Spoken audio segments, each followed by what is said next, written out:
अस्सलामु अलैकुम वरहमतुल्लाहि वबरकातुहू। अल्हम्दुलिल्लाहि रब्बिल आलमीन वस्सलातु वस्सलामु अला सय्यिदिल अंबिया वल मुरसलीन व अला आलिहि व अस्हाबिहि अजमईन वल्लज़ीना तबअूहुम बिइहसान इला यौमिद्दीन। अम्मा बअद फ़अऊज़ु बिल्लाहिस समीइल अलीम मिनश शैतानिर रजीम। बिस्मिल्लाहिर रहमानिर रहीम। रब्बि इश्रह ली सदरी व यस्सिर ली अमरी वहलुल उक़दतम मिन लिसानी यफ़क़हू क़ौली। अल मदीना इस्लामिक रिसर्च सेंटर जे डिजिटल प्लेटफॉर्म तां सिंधी ज़बान जे अंदरि सवालनि जवाबनि ते मुश्तमिल प्रोग्राम रमज़ान वेबिनार में आऊं या अव्हां जो पंहिंजो मेज़बान ज़ियाउल्ला अयूबी। अॼु हिन प्रोग्राम जे अंदरि असां ख़ासि करे जेको मौज़ू जंहिंजी चूंड कई आहे उहा रमज़ान मुबारक जे हवाले सां आहे, छो त रमज़ान मुबारक जो महीनो हिकु मोमिन ऐं मुस्लमान जे लाइ नेकियुनि जी मौसम बहार आहे ऐं इन महीने जे अंदरि असांजा खोड़ सारा मुस्लमान ग़लति फ़हमियुनि जे करे, लाइल्मी जे करे, न ॼाण हुजण जे करे केतिरियूं ग़लतियूं ऐं गुनाह जा कम करे वेंदा आहिनि ऐं केतिरा ई अहिड़ा अमल उहे कम जेके नेकी सम्झी करे कया वेंदा आहिनि, हालांकि दीन इस्लाम सां उन जो को बि ताल्लुक़ु न हूंदो आहे। त उन हवाले सां तव्हांजे तरफ़ खां ई कयल इन रमज़ान मुबारक जे महीने जे हवाले सां जेके सवालात आहिनि उन्हनि जा जवाबात तव्हांजे साम्हूं असांजा मुअज़्ज़ज़ उलमा इकराम तव्हांजे साम्हूं पेश कंदा। तंहिंजे करे सभ खां पहिरीं असांजे अॼोके हिन प्रोग्राम जा जेके मुअज़्ज़ज़ उलमा इकराम आहिनि, महिमान गिरामी आहिनि, उन जो तारफ़ तव्हांजे सां मुख़्तसरन पेश कंदुसि। मुंहिंजे साॼे पासे खां शेख ख़ालिद हुसैन साहब आहिनि। शेख साहब जिन पाकिस्तान जे अंदरां तइलीम मुकमल करण खां बाद में आला तालीम हासिल करण जे लाइ सऊदी अरब मदीना यूनिवर्सिटी रुख़ कनि था, उतां खां तालीम मुकमल करण खां पोइ हिन वक़्तु पाण अल मदीना इस्लामिक रिसर्च सेंटर जा नाइब मुदीर आहिनि। अहिड़ी तरह सां सिलसिलेवार मैगज़ीन अल बयान जा एडिटर पिणु आहिनि। अहिड़ी तरह सां मुंहिंजे साॼे पासे खां ॿिए नंबर ते असांजा महिमान शेख जमशेद सुल्तान साहब आहिनि। शेख जमशेद साहब पाकिस्तान मां तालीम मुकमल करण खां पोइ आला तालीम हासिल करण जे लाइ मदीना यूनिवर्सिटी रुख़ कनि था, उतां खां पाण तालीम मुकमल करण खां पोइ पाकिस्तान में अची करे सिंध दावा एजुकेशन प्रोजेक्ट अल मदीना इस्लामिक रिसर्च सेंटर जी ज़िम्मेदारी संभालीनि था। हिन वक़्तु पाण मुदीर आहिनि। अहिड़ी तरह सां मुंहिंजे खाॿे पासे खां असांजा महिमान हाफ़िज़ शबीर अहमद जमाली साहब आहिनि। हाफ़िज़ साहब हिन वक़्तु सोशल मीडिया ते हिकु उभरंदड़ ख़तीब आहिनि। अहिड़ी तरह सां फैज़ुल इस्लाम इस्लामिक रिसर्च सेंटर नवाबशाह जा मुदीर बि आहिनि। ऐं मुंहिंजे खाॿे पासे खां ई असांजो चोथों महिमान आहिनि अशेख अब्दुलसमद मदनी साहब।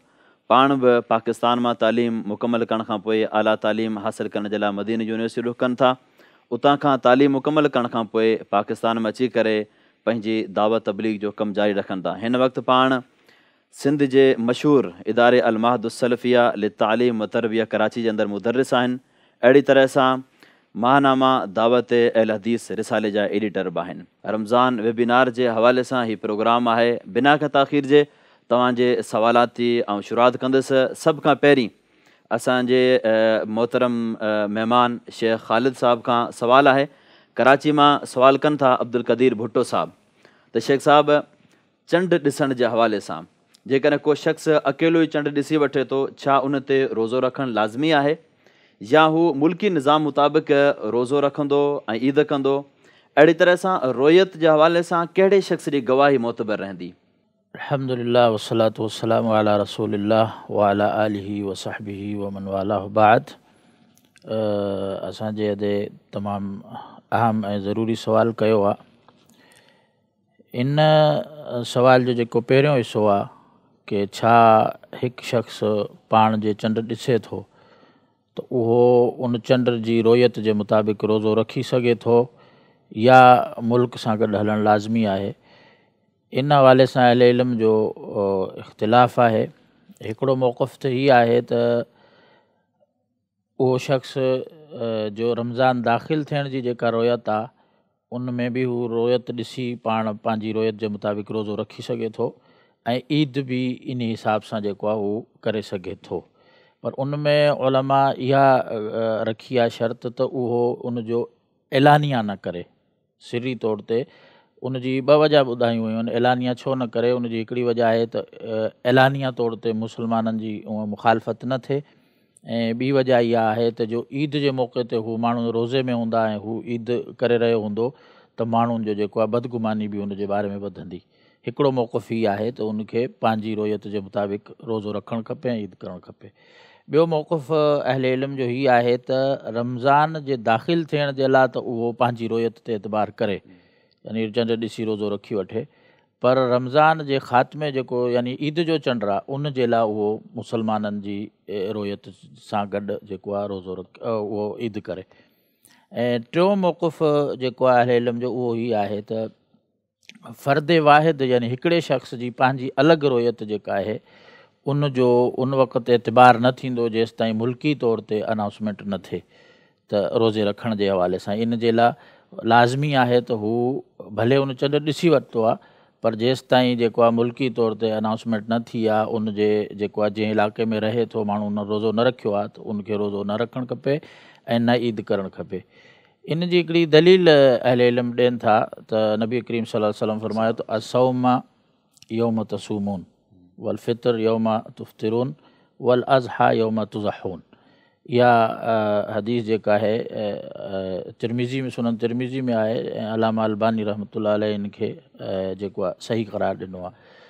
त इन हदीस जो मतिलबु इहो आहे त रोज़ो उन वक़्तु थींदो जॾहिं मुस्लमान रोज़ो रखंदा, ऐं जेको ईद उल फितर उन वक़्तु थींदी, रोज़े जो इफ़्तार उन वक़्तु थींदो जॾहिं मुस्लमान कंदा, ऐं ईद उल अज़हा उन वक़्तु थींदी जॾहिं मुस्लमान कंदा। त इन हदीस जी रोशनी में कुझु अहले इल्म इहो मौक़ुफ़ रखनि था त उनखे रोज़ो न रखणु खपे ऐं न ईद करणु खपे, बल्कि उन्हनि खे मुसलमाननि जी जेका आहे उहा पाबंदी करणु खपे।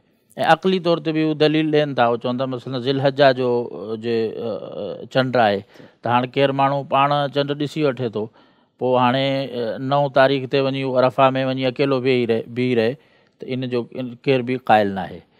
त इन्हनि सभु टिनिनि मौक़ुफ़नि मां जेको वल्लाहु आलम असांजी थोरी तहक़ीक़ जे मुताबिक़ सही मौक़ुफ़ आहे उहो इहो पहिरियों मौक़ुफ़ आहे त क़ुरान मजीद में अलाह ताला फरमायो कि फमन शहिद मिनकुम शहर फलियसुमहु, कि जीअं चंड ॾिसी वरितो आहे उहो रोज़ो रखे।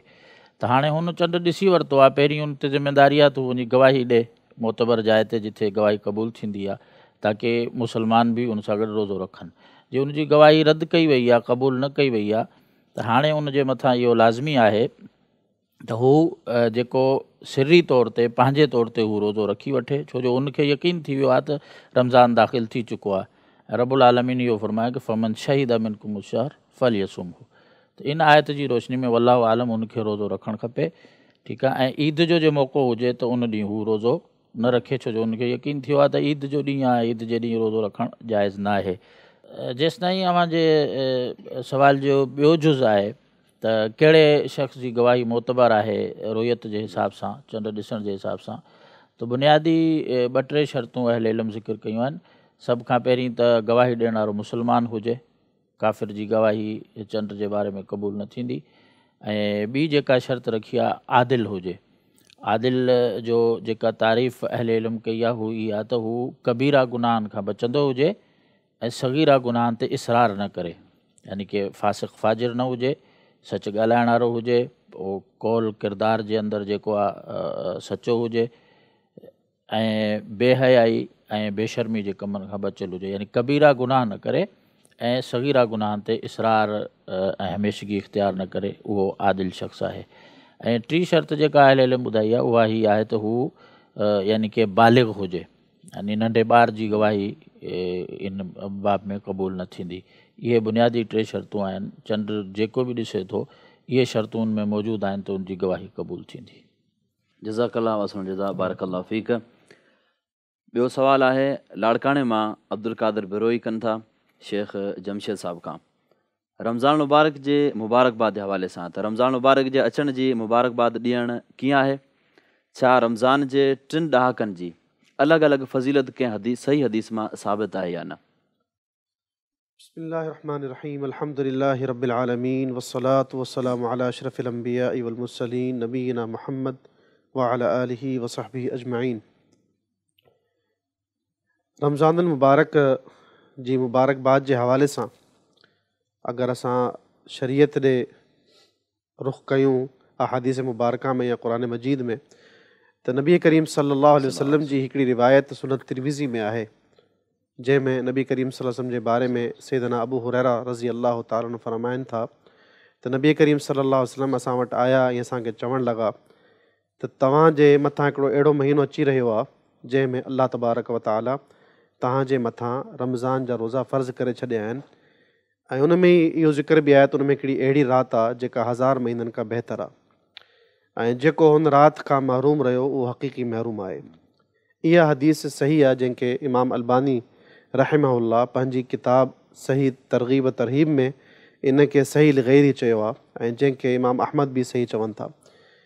इन रिवायत खे दलील ठाहींदे उलमा किराम इहो ज़िक्र कयो आहे त रमज़ान मुबारक जी मुबारकबाद इन हदीस जे दलील जे बुनियाद ते ॾियणु जाइज़ आहे। पर गॾो गॾु असांखे इहो बि गौर में रखणु खपे त जंहिं क़िस्म जा मैसेजिस या जंहिं क़िस्म जा पैगामात रमज़ान अचण खां अॻु में शुरू थींदा आहिनि मैसेजिस ज़रिए ते त जेको शख़्स कंहिंखे मुबारकबाद ॾींदो उन जे लाइ ही भलाइयूं थी वेंदियूं या जेको रमज़ान मुबारक जी मुबारकबाद नथो ॾिए त उहो महरूम आहे गुनाहगार आहे। इन्हनि शयुनि खां बचणु खपे। अॼुकल्ह जेको दौरु आहे इन ॻाल्हियुनि जो वधीक आहे त नबी करीम सल्लल्लाहु अलैहि वसल्लम अगरि मुबारकबाद ॾिनी आहे साहबनि सगुरनि खे त इहो जाइज़ त ज़रूरु आहे पर इन जी बुनियाद ते कंहिं गुनाह जो जेको मुबारकबाद न ॾिए उहो छा गुनाहगार आहे या जेको मुबारकबाद ॾिए थो छा हू अज़ीम सवाबु हासिलु करे थो। इहा ॻाल्हि ग़लति आहे छो त रसूल करीम सल्लल्लाहु अलैहि वसल्लम जी जेका शरीयत आहे उन में इहा ॻाल्हि असांखे मालूम हुजणु खपे त जेका बि शइ असां मनसूब कंदासीं दीन जे तरफ़ उहा या त नबी करीम सल्लल्लाहु अलैहि वसल्लम जी तरफ़ मनसूब थींदी या अल्लाह तबारक व ताला जी तरफ़ मनसूब थींदी। पोइ इन ॻाल्हि में असांखे डिॼणु खपे त पंहिंजी तरफ़ां बि का बि अहिड़ी ॻाल्हि न कयूं जंहिंजो सबूत शरीयत में न आहे। अलबत्ता मुबारकबाद ॾियणु सुठी ॻाल्हि आहे। रमज़ान मुबारक हिकिड़ो बरक़तनि वारो महीनो आहे। इन में मुस्लमाननि जे लाइ मग़फ़िरत जो हिकिड़ो वॾो सामान अल्लाह तबारक व ताला अता फ़रमायो आहे। रहमत बि आहे इन में अल्लाह तबारक व ताला लैलतुल क़दर बि असांखे ॾिनी आहे जंहिंजी जेका तमामु घणी फ़ज़ीलत आहे। पोइ इहो मुबारकबाद ॾियण जी हद ताईं दुआ ॾियण जी हद ताईं जाइज़ आहे। इन खे जाइज़ ई रखणु घुरिजे। इन खे वाजिबु या न ॾियण वारो गुनाहगार जो हुकुम लॻाइणु इहो मुनासिबु न आहे। जेको ॿियो सुवालु आहे मुंहिंजो जंहिंमें तव्हां ॾहाके जो ज़िक्र कयो आहे त सईदना सलमान फ़ारसी रज़ी अल्लाह ताला जी खां हिकिड़ी रिवायत अचे थी जेके इब्न ख़ुज़ैमा रहमहुल्लाह पंहिंजी किताब सही में ज़िक्र कयो आहे पर उन्हनि बाब ज़िक्र कंदे फ़ज़ाइल शाह रमज़ान पोइ चयाईं त इन सह ख़बर अगरि इहा ख़बर सही आहे त इमाम इब्न हजर लिखनि था त इमाम इब्न ख़ुज़ैमा बि इन हदीस जे बारे में मुज़ब्ज़ब आहिनि त इहा हदीस सही आहे या न आहे जंहिंखे पोइ इमाम अलबानी रहमहुल्लाह ऐं ॿियनि तमामु मुफ़स्सिरीन हाफ़िज़ इब्न हजर बि इन हदीस खे ज़ईफ़ क़रार ॾिनो आहे। हीअ तवील हदीस आहे उन जो हिकिड़ो टुकड़ो आहे जंहिंमें जेका मशहूरु आहे तमामु घणी त हिन जो पहिरियों जेको अशरो आहे उहो मग़फ़िरत जो आहे रहमत जो आहे ॿियो मग़फ़िरत जो आहे टियों जहन्नुम खां आज़ादी जो आहे। पोइ इन जी रिवायत ते इमाम हाफ़िज़ इब्न हजर रहमहुल्लाह इमाम बुख़ारी रहमहुल्लाह हिन में हिकिड़ो रावी आहे जंहिंजो नालो आहे ज़ैद अल जदआन जंहिंजे बारे में इमाम बुख़ारी चवनि था त ला युहतजु बिही इन जी का बि रिवायत हुज्जत जे क़ाबिल न आहे।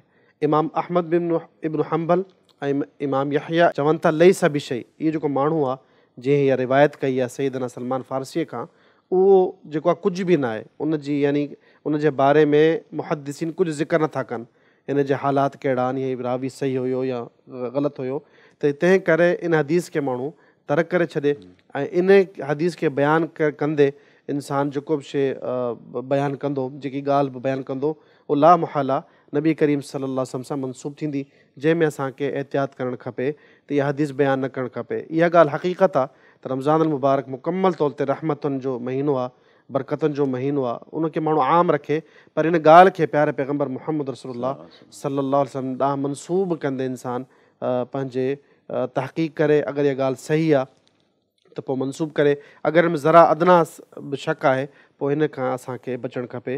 वल्लाहु आलम। अल्लाह खां दुआ आहे त अल्लाह असांखे सही मनज इख़्तियार करण तौफ़ीक़ अता फ़रमाए। जज़ाकल्लाहु वसल्लम बारकल्लाहु फ़ीक। अॻियूं सवाल हाफ़िज़ शबीर अहमद जमाली साहब खां आहे। मिठी मां मुजीबुर रहमान सलफ़ी साहब सवाल कनि था रोज़े जी नियत जे हवाले सां त रोज़े लाइ नियत कंहिं वक़्तु कई वञे कहिड़े वक़्तु रोज़े जे लाइ नियत करण जी खपे।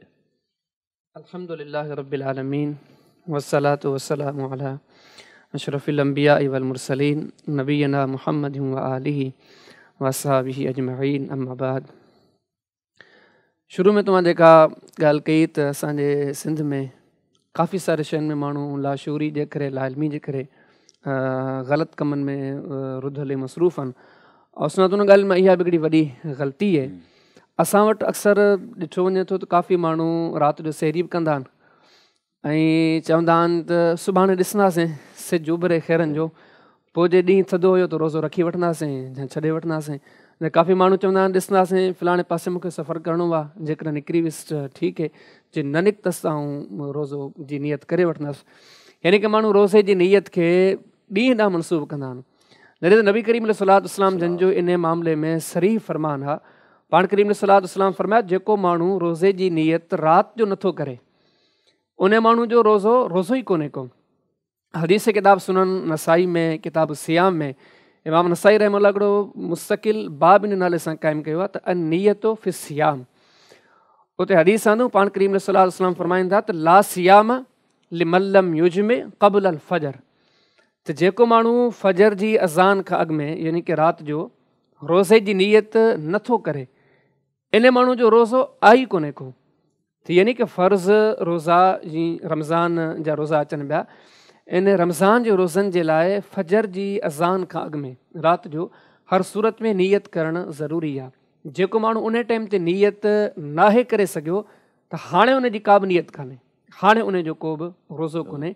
तिन हदीस मुबारका जी रोशनी में असांखे मालूम थिए थो जेका असांजे मुआशिरे में इहा ज़हानत वेठल आहे त सुबुह जो नियत कंदासीं, इहा शइ बिल्कुलु ग़लति आहे। जेकर माण्हू खे रोज़ो रखिणो आहे त राति जो नियत करे, जे राति जो नियत नथो करे त सुबुह जी नियत कारगर कान्हे का। अल्लाह पाक समझ तौफ़ीक़ अता फ़रमाए। अच्छा जेक इन हवाले सां कुझु अल्फाज़ मशहूर आहिनि, बेसो में गदिन नवैतु मिन शहर रमज़ान, छा इहे अल्फाज़ पढ़णु ज़रूरी आहिनि कि हदीस मां सही साबित आहिनि या न? इहा शइ असांजे मुआशिरे जे ग़लतियुनि मंझां हिकिड़ी ग़लती बल्कि तमामु वॾो ग़लतान आहे। छो त ॾिसो दीन आहे छा? असांजो मुआशिरो इबादात ॾे इन मामलात ते वञण खां अॻु में पहिरियां त सोचियो वञे त दीन आहे छा। दीन अलाह जी मर्ज़ी जो नालो आहे या ॿारनि जी मर्ज़ी जो नालो आहे?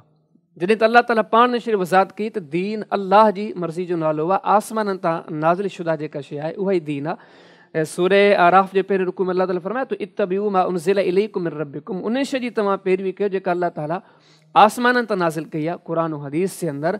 त उन खां हटी करे कंहिंखे हिकु हरफ़ जी बि वाधारे जी इजाज़त कान्हे का। जी मुस्नद अहमद में सन अब्दुल्ला बिन उमर रज़ी अल्लाह ताला जन जी हदीसनि में हिकिड़ी हदीस आहे त उन्हनि जे साम्हूं हिकिड़े माण्हू निछ ॾिनी ऐं निछ ॾियण खां बाद में उन माण्हू जेको सो चयो अल्हम्दुलिल्लाह वस्सलाम अला रसूलिल्लाह। हाणे वरी में हीअ अल्फाज़ जेके तो पोयां ॻाल्हाइनि वस्सलाम अला रसूलिल्लाह, से त नबी करीम सल्लल्लाहु अलैहि वसल्लम जन कोन सेखारिया।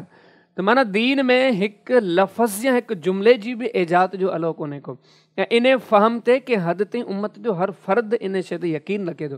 तव्हां कंहिं बि माण्हू खां पुछा कयो त हर अज़ान में असीं चार करे चवंदा आहियूं अल्लाहु अकबर अल्लाहु अकबर अल्लाहु अकबर अल्लाहु अकबर। तव्हांखे आम माण्हू खां पुछा कयो त छा हिन में हिकु चकर ॿियो वधाइजे, चवंदो न। जे नमाज़ जे अंदरि असीं ॿ रुकू कयूं था, छा हिकिड़ो रुकू जो इज़ाफ़ो थी सघे थो? न। या सुबहान रबियल आला या सुबहान रबियल अज़ीम, इन जुमलनि में छा अॻियां पोयां को वाधारो?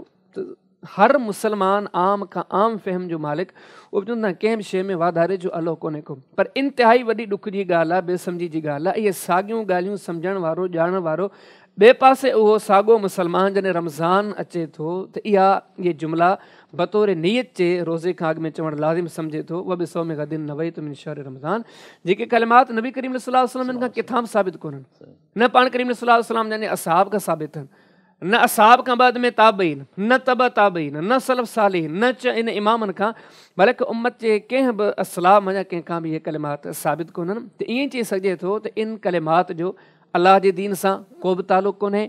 जेकर पोइ बि को माण्हू चवे थो त उनखे अलाह जी ज़ात खां रिझणु घुरिजे, छो त दीन में जेका शइ नाहे उन खे दीन में शामिल करणु इहो ई वॾो गुनाह आहे। हदीस किताब सही मुस्लिम में किताबुल जुमा में बाबु तख़फ़ीफ़ सलात वल ख़ुतबा में ऐं ॿियनि जॻहनि ते बि हदीस मुबारक मौजूदु आहे। पाण करीम इस्लाम जन फरमाया कुल्लु बिदअतिन ज़लाला, दीन में हर नई शइ गुमराही आहे, और कुल्लु ज़लालतिन फिन्नार, ऐं इहा हर नई शइ इंसान चाहे केॾी बि सुठी नियत सां करे पर इहा नई शइ दीन में जेका इजाद करे थो इहा शइ हुनखे जहन्नम में वठी वेंदी। त अल्लाह पाक असां सभिनी खे अमान में रखे त इन शइ जुमिले जो दीन सां को बि तालुक़ कोन्हे। हर मुसलमान खे खपे दीन खे दीन रहण ॾे, दीन ख़ालिस अल्लाह ताला जे तरफ़ां आहे। जॾहिं ॿियनि शयुनि में असीं मिलावट खे हराम सम्झूं था, उहे साॻा मुसलमान दीन में मिलावट छो था कनि? जॾहिं त हीअ त ख़ालिस मुक़दस अल्लाह ताला जे तरफ़ां मुनज़ल मिनल आहे त इन कलिमात जी दीन में का हैसियत कोन्हे। असांखे मूंखे तव्हांखे मिड़नी खे खपे हिन कलिमात खां एहतियात कयूं ऐं असां हर मुस्लमान खे सम्झाइण जी कोशिशि कयूं अलाह जे माना इहे कलिमात चई करे दीन में नई ईजाद न कर। अल्लाह पाक असांखे अमल जी तौफ़ीक़ अता फ़रमाए। जज़ाकल्लाह वसन जज़ा बारकल्लाहु फ़ीक। अॻियो सुवालु आहे शेख अब्दुलसमद मदनी साहिब खां। बदीन मां हाफ़िज़ बिनियामिन बलोच साहिबु सवाल कनि था त रमज़ान मुबारक में अक्सर करे ॾिठो वियो आहे त सरे आम होटलूं वग़ैरह असां वटि खुलियल रहंदियूं आहिनि, इन हवाले सां शरीयत असांजी छा रहनुमाई करे थी? अल्हम्दुलिल्लाह रब्बिल आलमीन वस्सलातु वस्सलामु अला अशरफिल अंबिया वल मुरसलीन नबीना मुहम्मद व अला आलिहि व सहबिहि अजमईन अम्मा बाद। वाक़अतन असांजे मुआशरे खे ॾिसी करे हिकिड़ो अहम मसइलो इहो पैदा थिए थो। आम तौर ते असांजी सिंध जे अंदरि होटल खुलियल रहनि था, माण्हू खाईंदा पीअंदा नज़र अचनि था।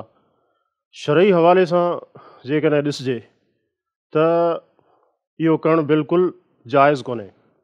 इस्लामी मुआशरे में हुजणु त ईअं खपे त रमज़ान मुबारक जे हवाले सां ख़ुसूसी एहतराम करणु खपे ऐं अहिड़ो तासुरु न ॾिजे जंहिंसां हिन मुबारक महीने जो जेको मक़ाम आहे उहो मजरूह थिए।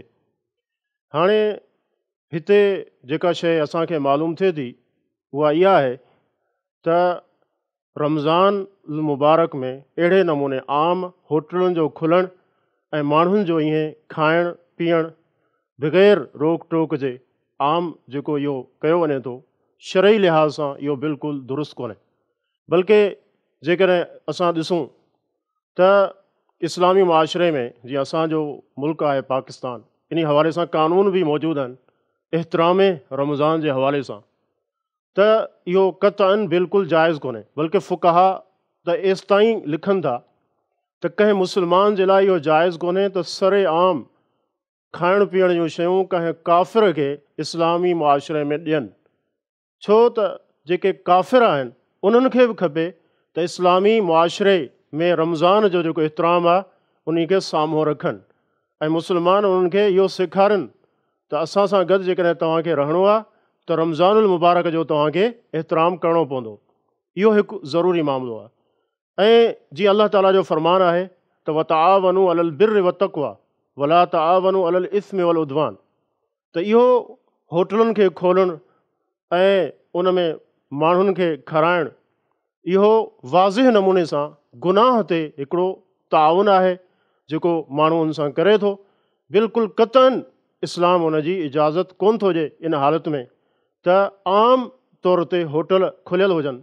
बल्कि इमाम रमली रहमहुल्लाह निहायतुल मुहताज में उनजो इहो कौल मौजूदु आहे त उहो चवे थो त मुंहिंजो वालिद, उनजो वालिद हिकु फ़क़ीह हुयो, उनजी इहा फ़तवा हुई त जेके ग़ैर मुस्लिम आहिनि, जेके काफ़िर आहिनि, उन्हनि खे बि रमज़ान जे ॾींहंनि में का शइ विकिणी ख़रीदो फ़रोख़्त करे नथी सघिजे, छो त इस्लामी मुआशरे में रमज़ान जो एहतराम करणु ज़रूरी आहे। ऐं जेकॾहिं कोई इहो मुस्लमान ईअं करे थो त इहो बिल्कुलु नाजाइज़ करे थो। ऐं जेकॾहिं वलीउल अमर आहे, जेकॾहिं जेके हुक्मरान आहिनि उन जा कानून आहिनि त उन्हनि खे ॿुधाइणु खपे त सख़्ती सां इन मामले खे उहे रोकनि ऐं रमज़ान जो जेको एहतराम आहे उहो जीअं असांजे मुआशरे में नज़र अचणु खपे। इहो ई इस्लामी मुआशरे जी हिकु वाज़िह निशानी आहे। त उन जे लाइ इहो जवाबु आहे त आम तौर ते जेके होटल खुलियल हुजनि था या शयूं ख़रीदो फ़रोख़्त थी रही हुजे थी, खाइण पीअण जी शयूं, हिते फ़ुक़हा ॿ शयूं ज़िक्र कयूं आहिनि, उनजो ज़िक्र बि कंदो हलां। हिकु शइ इहा आहे त उहा शइ जेका फ़ौरी तौर ते खाई सघिजे थी, मसलन जीअं जूस आहे, आइसक्रीम आहे, चांहि आहे, हीअ माण्हू जॾहिं वठंदो त फ़ौरन उनजो इस्तेमालु कंदो। त फ़ुक़हा इन ॻाल्हि ते मुतफ़िक़ आहिनि त इहा शइ कंहिं काफ़िर खे बि विकिणी नथी सघिजे ऐं उन खे विकिणणु कंहिं काफ़िर खे बि जाइज़ कोन्हे। ऐं मुस्लमान जे लाइ त ज़ाहिर आहे मामिलो ई अलॻि आहे। ऐं ॿी शइ उहा आहे जेका फ़ौरी तौर ते इस्तेमालु नथी थिए, जीअं दालियूं आहिनि, चांवर आहिनि, को माण्हू ख़रीद करे थो, त इहे शयूं जेके फ़ौरी तौर ते नथियूं खाई सघिजनि ऐं आम तौर ते इहा बि ख़बर कोन्हे त हीउ माण्हू हींअर खाईंदो या बाद में खाईंदो, त उहे शयूं विकिणण जी गुंजाइश आहे। बाक़ी उहे शयूं जीअं होटलनि जो ज़िक्र आहे, त होटलनि में त उहे ई शयूं खाधा पचनि था, चांहि तयारु थिए थी, जेके माण्हू मौक़े ते ई खाइनि था, त उनजो कारोबार करणु ऐं इहे होटल खणणु इहे बिल्कुलु नाजाइज़ आहिनि। अलाह ताला असांखे सम्झाइण वारी तौफ़ीक़। अच्छा, इन ई सुवाल जे ज़मीननि इहा बि शइ अचे थी त रोज़ेदार जे साम्हूं का शइ खाइण पीअण जे हवाले सां छा थी शरीयत असांजी रहनुमाई करे? हिते हिकु ॻाल्हि अहम आहे, उहा इहा त हिकु त उहो माण्हू जेको शरई उज़्र जे तहत हुन रोज़ो छॾियो आहे, यानी शरीयत हुनखे इजाज़ ॾिनी आहे, जीअं फमन कान मिनकुम मरीज़न अव अला सफ़रन, जेको बीमार हुजे या मुसाफ़िर हुजे, शरीयत उनखे रोज़ो छॾण जी इजाज़त ॾिनी आहे, उहो बाद में पंहिंजे रोज़े जी क़ज़ा ॾेई सघे थो। हाणे हिते ॿ ॻाल्हियूं आहिनि। पहिरीं ॻाल्हि इहा आहे त उहो माण्हू मशहूरु आहे, सभिनी खे ख़बर आहे त हीउ बीमार आहे, सभिनी खे ख़बर आहे त हीउ मुसाफ़िर आहे, सफ़र जी हालत में आहे, त उहो माण्हू जेकॾहिं खाए त उनजे लाइ दुरुस्त आहे। ऐं जेकॾहिं को अहिड़ो माण्हू आहे जंहिंखे उज़ुर बि आहे पर माण्हुनि खे ख़बर कोन्हे हिन जो उज़ुर आहे या न, हीउ मुसाफ़िर आहे या न, या हीउ बीमार आहे या न, त उनजे बारे में बि फ़ुक़हा जी शेख इब्न बाज़ रहमहुल्लाह जी इहा फ़तवा आहे त उन जे लाइ बि सरेआम खाइणु पीअणु जाइज़ कोन्हे, छो त माण्हू उन जे बारे में बुरो सोचींदा त हीउ कहिड़ो माण्हू आहे जेको रमज़ान जो एतिराम नथो करे, त हिन तफ़सील खे साम्हूं रखणु खपे। बाक़ी जेकॾहिं शरई उज़र वारो माण्हू आहे त उहो रोज़ेदार जे साम्हूं जेकॾहिं खाए त उन में का हर्ज जी ॻाल्हि कोन्हे। ऐं इहा ई फ़तवा आहे शेख मुक़बिल अलवादी, जेको यमन जो हिकु अज़ीम मुहदिस थी गुज़रियो आहे। जज़ाकल्लाह वासम जज़ा बारकल्लाह फ़ीक। अॻियों सुवाल आहे शेख ख़ालिद साहिब खां। हाला खां मुजाहिद अंसारी सुवाल कनि था त सहरी ऐं अफ़्तारी जे टाइम ते मुख़्तलिफ़ मस्जिदनि मां कुझु टाइम जे फ़र्क़ सां मुख़्तलिफ़ अज़ानूं अचनि थियूं। हाणे असांखे कहिड़ी अज़ान ते अफ़्तारी करणु खपे या सहरी करणु खपे? अहिड़ी तरह सां टीवी ते नशर थियल अज़ान ते सहरी या अफ़्तारी वग़ैरह करे सघिजे थी या न? बिस्मिल्लाह वस्सलातु वस्सलामु अला रसूलिल्लाह। सहरी ऐं इफ़्तारी जे हवाले सां जेका शरीयत जी रहनुमाई आहे उहा यानी कि उन जो ताल्लुक़ अज़ान सां न आहे, उन जो ताल्लुक़ आहे कि सुबह सादिक़ जे तुलू हुजण सां। जीअं त अल्लाह तबारक व तआला क़ुरान मजीद में इरशाद फरमायो कि कुलू वशरबू हत्ता यतबय्यन लकुमुल ख़ैतुल अबयज़ु मिनल ख़ैतिल अस्वदि मिनल फ़ज्र सुम्मा अतिम्मु सियाम इलल लैल। खाईंदा पीअंदा रहो जेसि ताईं त जेका आहे हत्ता यतबय्यन लकुमुल ख़ैतुल अबयज़, यानी कि सुबुह जी सफ़ेद धारी जेका आहे राति जी कारी धारी खां नुमाया न थी वञे। सुम्मा अतिम्मु सियाम इलल लैल, पोइ राति ताईं यानी सिजु लहण ताईं रोज़े खे मुकमल कयो। त रोज़े खे बंदि करणु या खाधे पीते खां रुकण जो जेको वक़्तु आहे इहो असल में फ़जर सादिक़ जे तुलू थियण सां आहे। त जीअं त नबी करीम सल्लल्लाहु अलैहि वसल्लम हिकु हदीस में बि इरशाद फरमायो कि इज़ा अक़बल लैलु मिनहा हुना व अदबर नहारु मिनहा हुना व ग़रुबत शम्स अफ़्तर साइम। त जॾहिं राति अची वञे यानी कि सिजु लही वञे ऐं जेको आहे ॾींहुं ख़तमु थी वञे, हलियो वञे ऐं सिजु जेको आहे ग़ुरूब थी वञे त रोज़ेदार रोज़ो खोले वठे। त इहा बुनियादी शइ असां जेको ज़हन में रखूं त रोज़े जे रखणु ऐं खोलण जो जेको वक़्त जी पाबंदी आहे इहा जेको इफ़्तार जे हवाले सां सिज जो ग़ुरूब थियणु लहणु ऐं सहरी जे हवाले सां जेको तुलू फ़जर सादिक़ जो वक़्तु आहे। अज़ान जे हवाले सां बि हिकिड़ी रिवायत मौजूदु आहे कि नबी करीम सल्लल्लाहु अलैहि वसल्लम फरमायो कि बिलाल रज़ी अल्लाह अन्हु राति जो अज़ान ॾींदा आहिनि, जे उहो अज़ान ॾियनि त पोइ खाईंदा पीअंदा रहो, यानी उन ते पाबंदी न आहे एसि ताईं त इब्न उम्मे मक्तूम जेका अज़ान ॾियनि। ऐं इब्न उम्मे मक्तूम रज़ी अल्लाह अन्हु जे बारे में अचे थो त उहे जेका आहिनि उहो नाबीना हुया। त माण्हू रिवायत में ज़िक्र आहिनि त फला युअज़िन हत्ता युक़ाल असबहता असबहता, उस ताईं अज़ान न ॾींदा जेसि ताईं उन्हनि खे इहो न चयो वञे त सुबुह थी वई आहे, सुबुह थी वई आहे।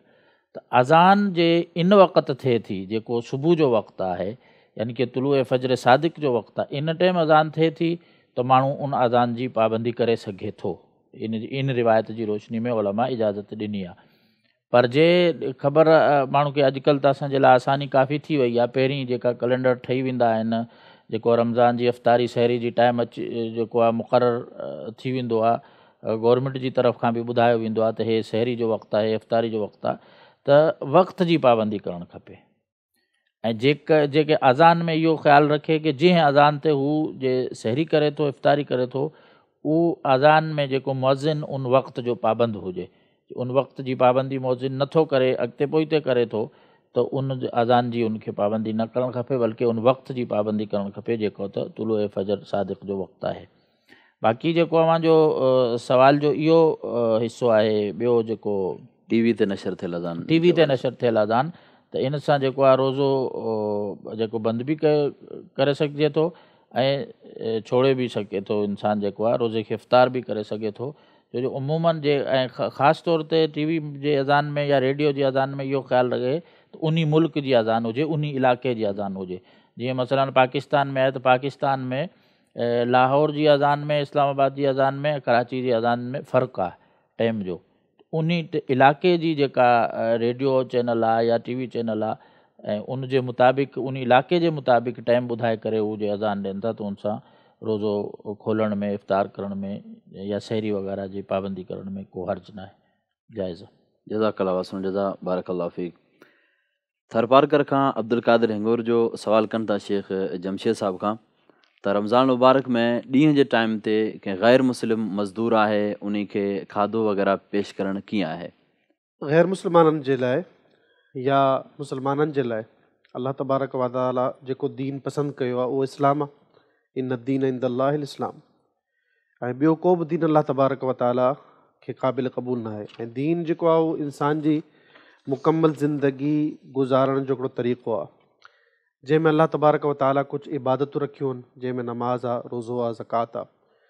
त उलमा किराम मुतफ़िक़ आहिनि इन ॻाल्हि ते त जेके जेके अहकाम नमाज़ जा हुजनि, रोज़े जा हुजनि, जीअं मुस्लमाननि ते फ़र्ज़ आहिनि ईअं काफ़िरनि ते बि फ़र्ज़ आहिनि। जीअं हर इंसान ते वाजिबु आहे त उहो इस्लाम आणे, इस्लाम क़बूल करे, काफ़िरनि ते बि इहो वाजिबु आहे, ऐं जंहिंजी जेको इनकार कंदो उहो पोइ जहन्नुम में वेंदो।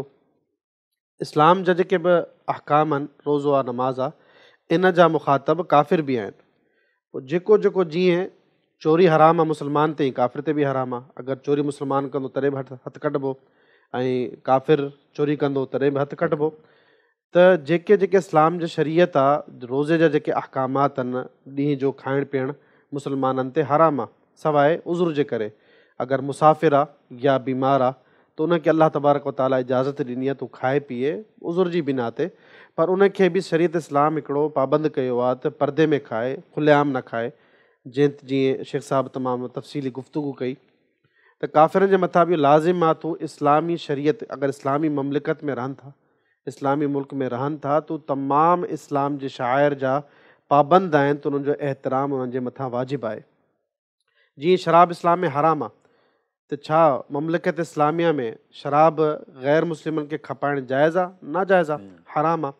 तीअं मुस्लमाननि खे अगरि मना कयो वियो आहे त ॾींहं जो तव्हां नथा खाए पी सघो, पंहिंजे लाइ मानी नथा ठाहे सघो, पाण नथा खाए सघो। मुस्लमान अगरि रोज़ा नथा रखनि त उन्हनि खे खाराइणु पीआरणु हराम आहे। त ईअं काफ़िरनि जे लाइ बि इहो ज़रूरी आहे त मुस्लमान इन ॻाल्हि जो ख़ासि करे ख़्यालु कनि त भले उन्हनि जा नौकर या उन्हनि जा कम वारा ग़ैर मुस्लिम आहिनि, त मुस्लमान घटि में घटि उन्हनि खे खाधो पीतो न खाराईंदा। काफ़िरनि जे मथां इहो लाज़िम आहे, अगरि उहे रोज़ा नथा रखनि त पंहिंजे खाधे पीते जो बंदोबस्तु पाण कंदा ऐं पाण पचाईंदा, पाण खाईंदा। जंहिंजो हुकुम इहो बि आहे त उन्हनि जी सज़ा उन्हनि खे मिलंदी। ज़ाहिर आहे इस्लाम ते अमल कोन था कनि, रोज़ा नथा रखनि, त जेको रोज़ो न रखण जो जेको गुनाह आहे, जीअं मुस्लमाननि ते आहे, इहे काफ़िरनि ते बि आहे, बल्कि काफ़िरनि ते डबल अज़ाब आहे। हिकिड़ो इस्लाम क़बूल न करण जो ऐं ॿियो रोज़ो न रखण जो, जंहिंजी दलील जीअं क़ुर करीम में आयत आहे, मा सलककुम फी सक़र क़ालू लम नकु मिनल मुसल्लीन।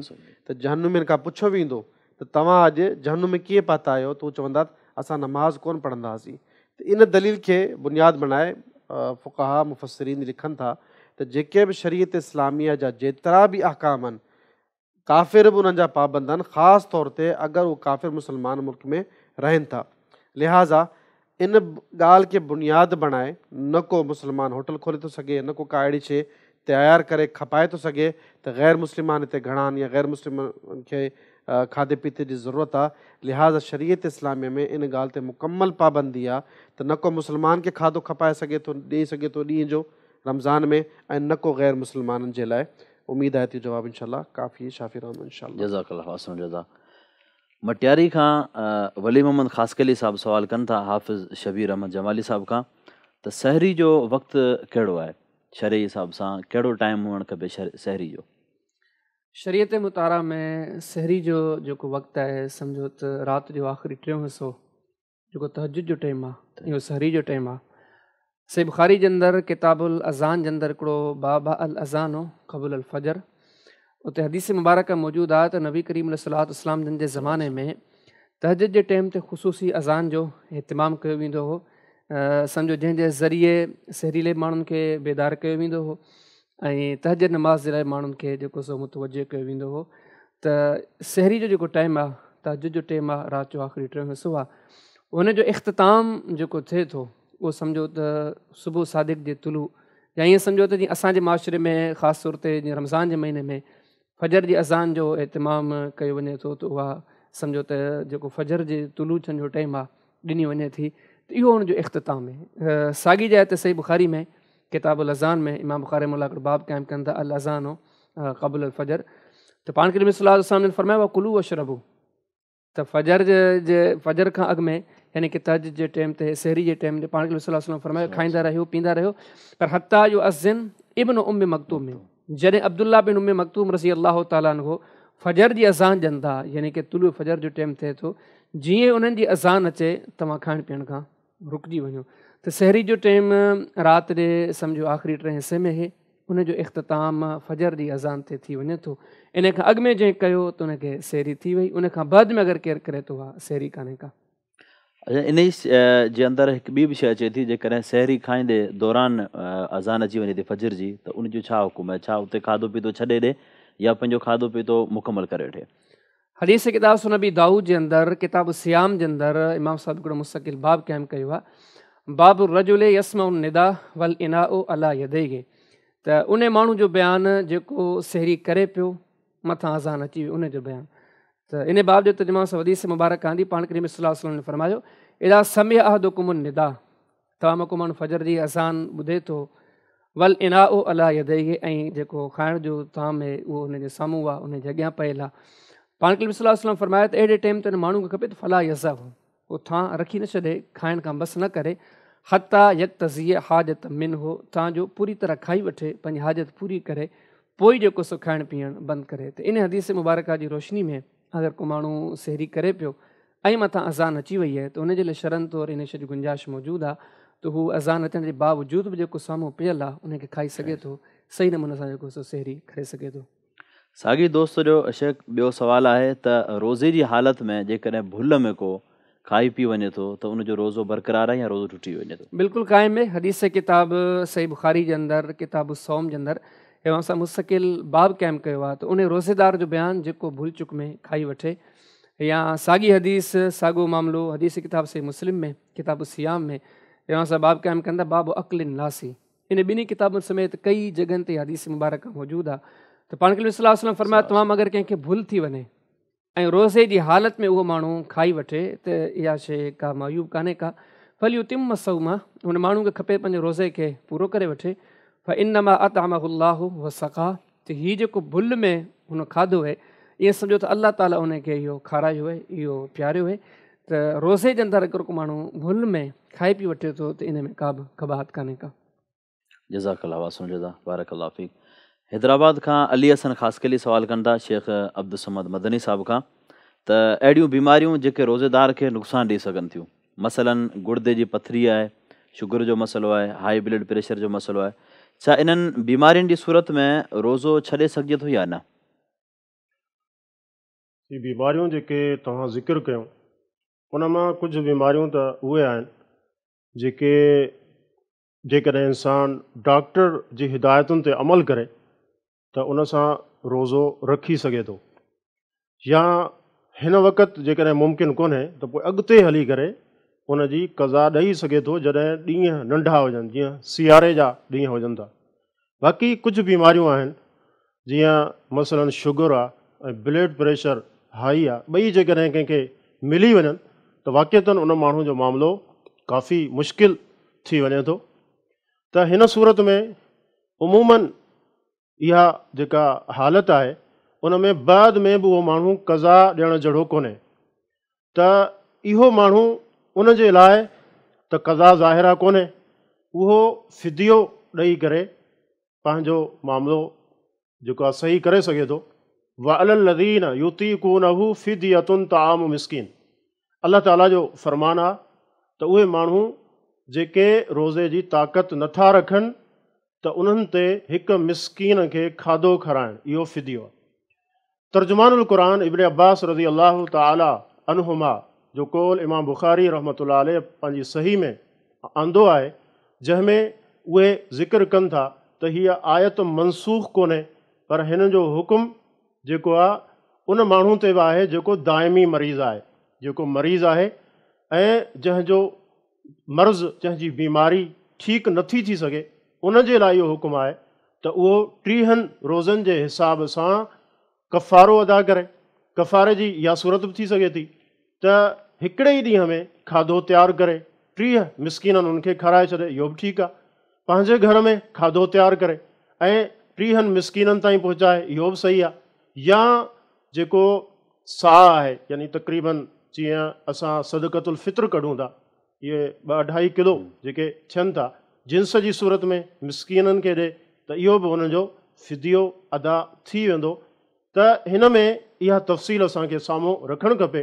जेकॾहिं बीमारी अहिड़ी आहे जेका बाद में सही थी सघे थी, या हिन में जेको अहम मामिलो आहे, नुक़्तो इहो आहे त जेके डॉक्टर हज़रात आहिनि उन्हनि जी रिपोर्ट ॾाढी अहम आहे।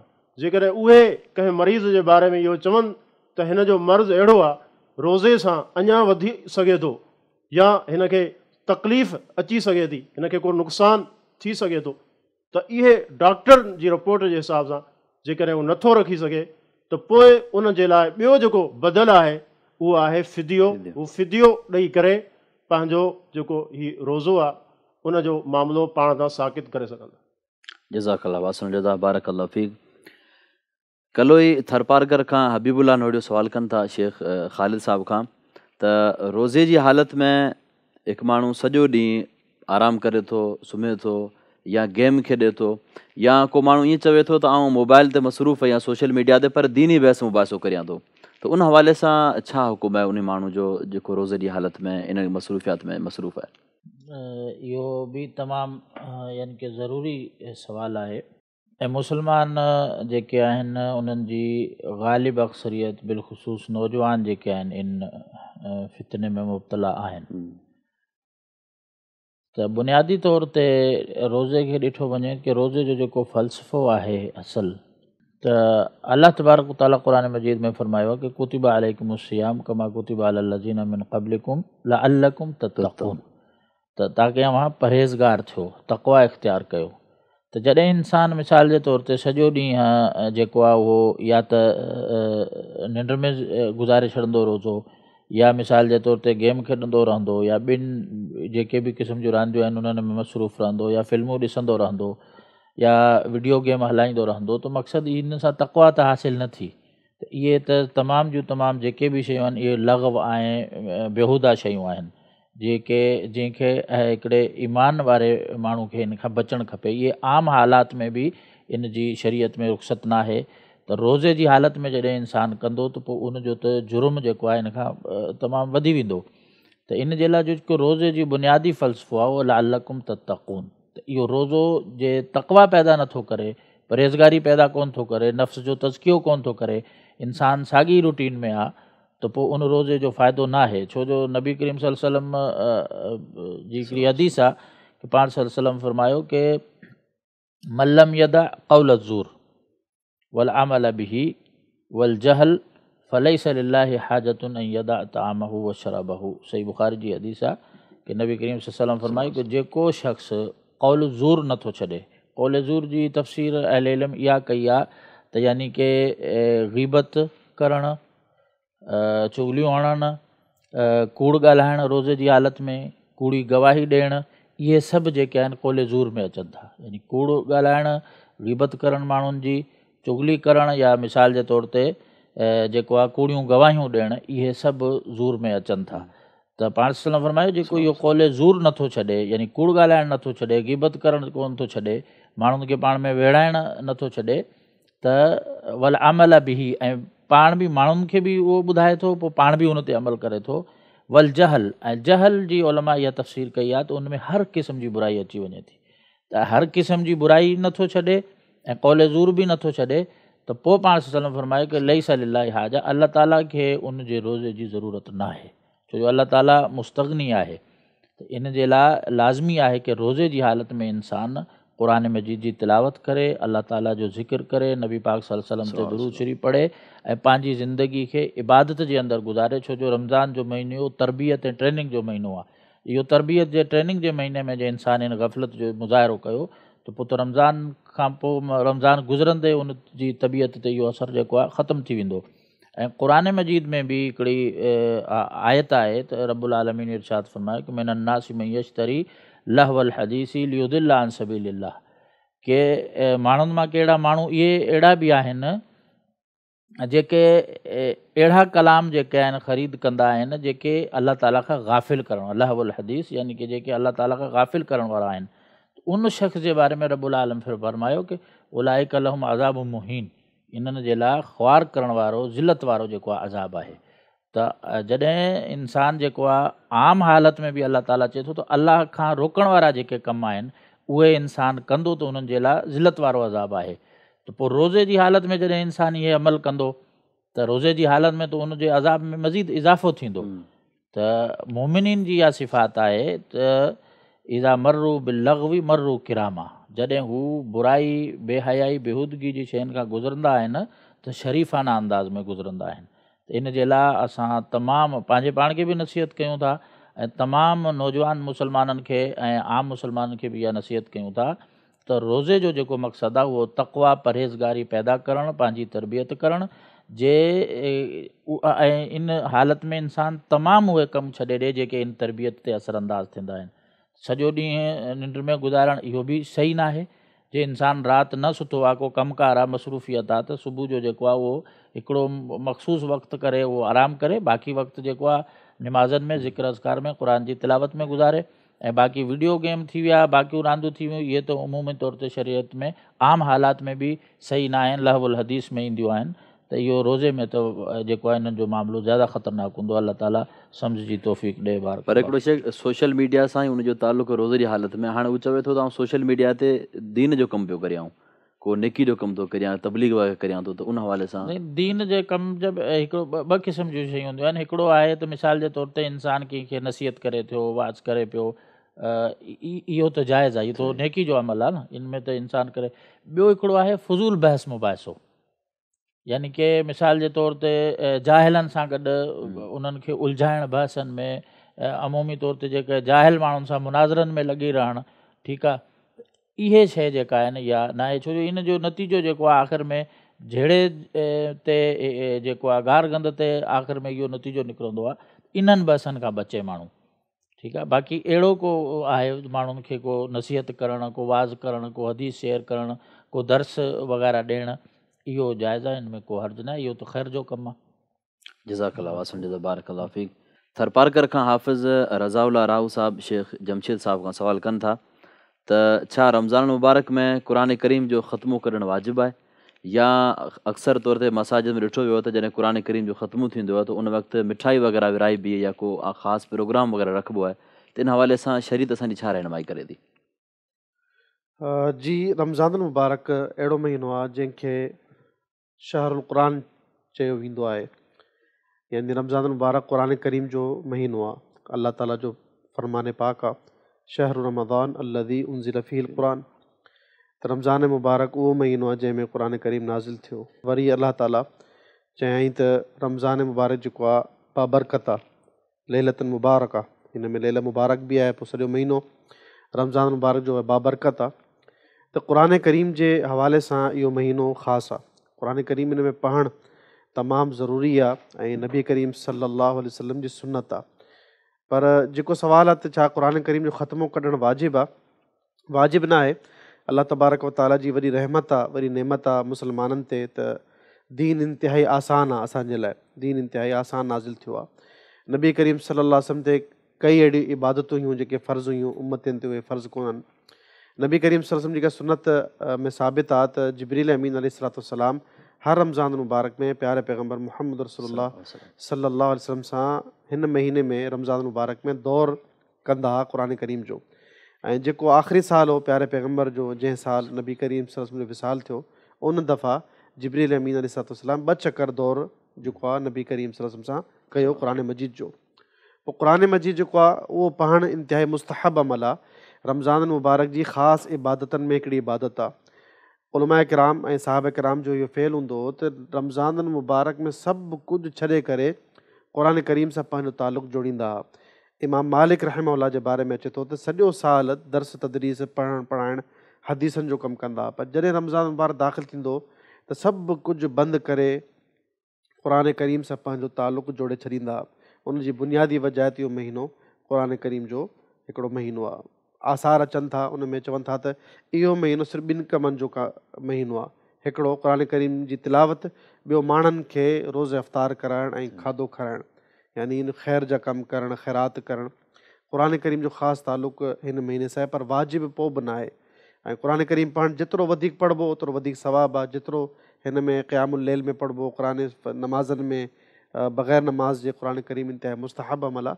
हिन ते जेतिरा ख़तमु कढे थो सुठी ॻाल्हि आहे, पर वाजिबु पोइ बि न आहे। अगरि केरु नथो कढी सघे, ख़तमु मुकमल नथो करे सघे, पोइ उन जे मथां को गुनाह न आहे। ॿियो सुवालु जेको तव्हांजो मिठाई ऐं कुझु शीरनी खाधो पीतो विराइण जे इख़्तिताम जे तालुक़ सां, इहो शरीयत में नबी करीम सल्लल्लाहु अलैहि वसल्लम सां अहिड़ो को बि फ़इल या अमल या कौल साबित न आहे जंहिंमें रसूल करीम सल्लल्लाहु अलैहि वसल्लम क़ुरान करीम जो ख़तमो कढण खां पोइ का शइ विराई हुजे। सिर्फ़ु चंद सहाबियुनि खां, ख़ासि तौर ते सैयदना अब्दुल्ला बिन उमर खां अचे थो त जॾहिं उन्हनि सूरतुल बक़रा मुकमल कई त उन्हनि उठ ज़बह कया। ईअं अनस बिन मालिक रज़ी अल्लाह ताला जे बारे में अचे थो त जॾहिं बि ख़तमो क़ुरान कढंदा हुआ त माण्हुनि खे या पंहिंजे घर वारनि खे गॾु कंदा हुआ दुआ जे लाइ। इहे 2 आसार मिलनि था।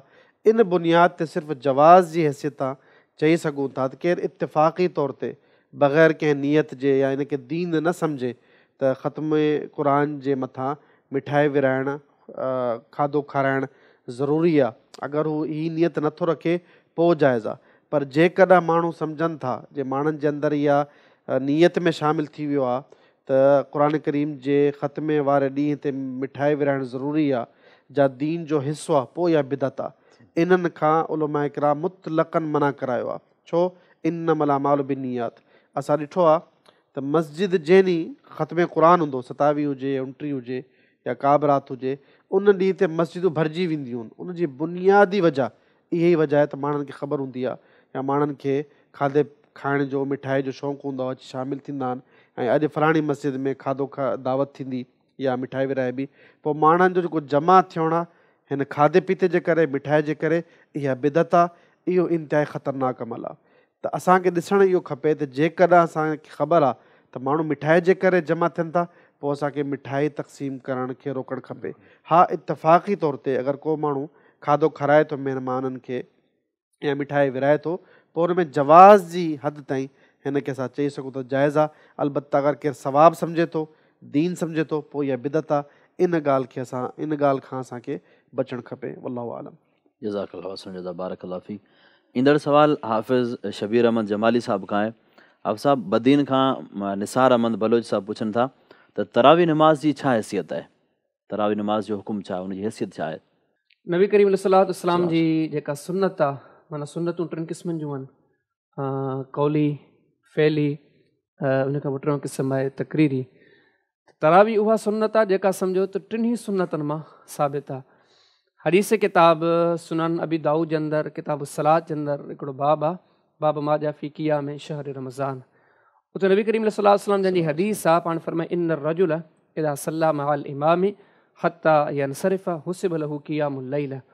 पाण करीम सलाम फरमाइनि था जेको माण्हू इमाम सां गॾु, तरावी ॾे इशारो आहे, जेको माण्हू इमाम सां गॾु राति जो इहा नमाज़ अदा करे थो ऐं आख़िर ताईं हत्ता यनसरिफ, इमाम जे सलाम फेरण ताईं नमाज़ जी तकमील ताईं गॾु आहे, त अहिड़े माण्हू जे लाइ पूरी राति जो क़ियामुल लैल लिखियो वञे थो।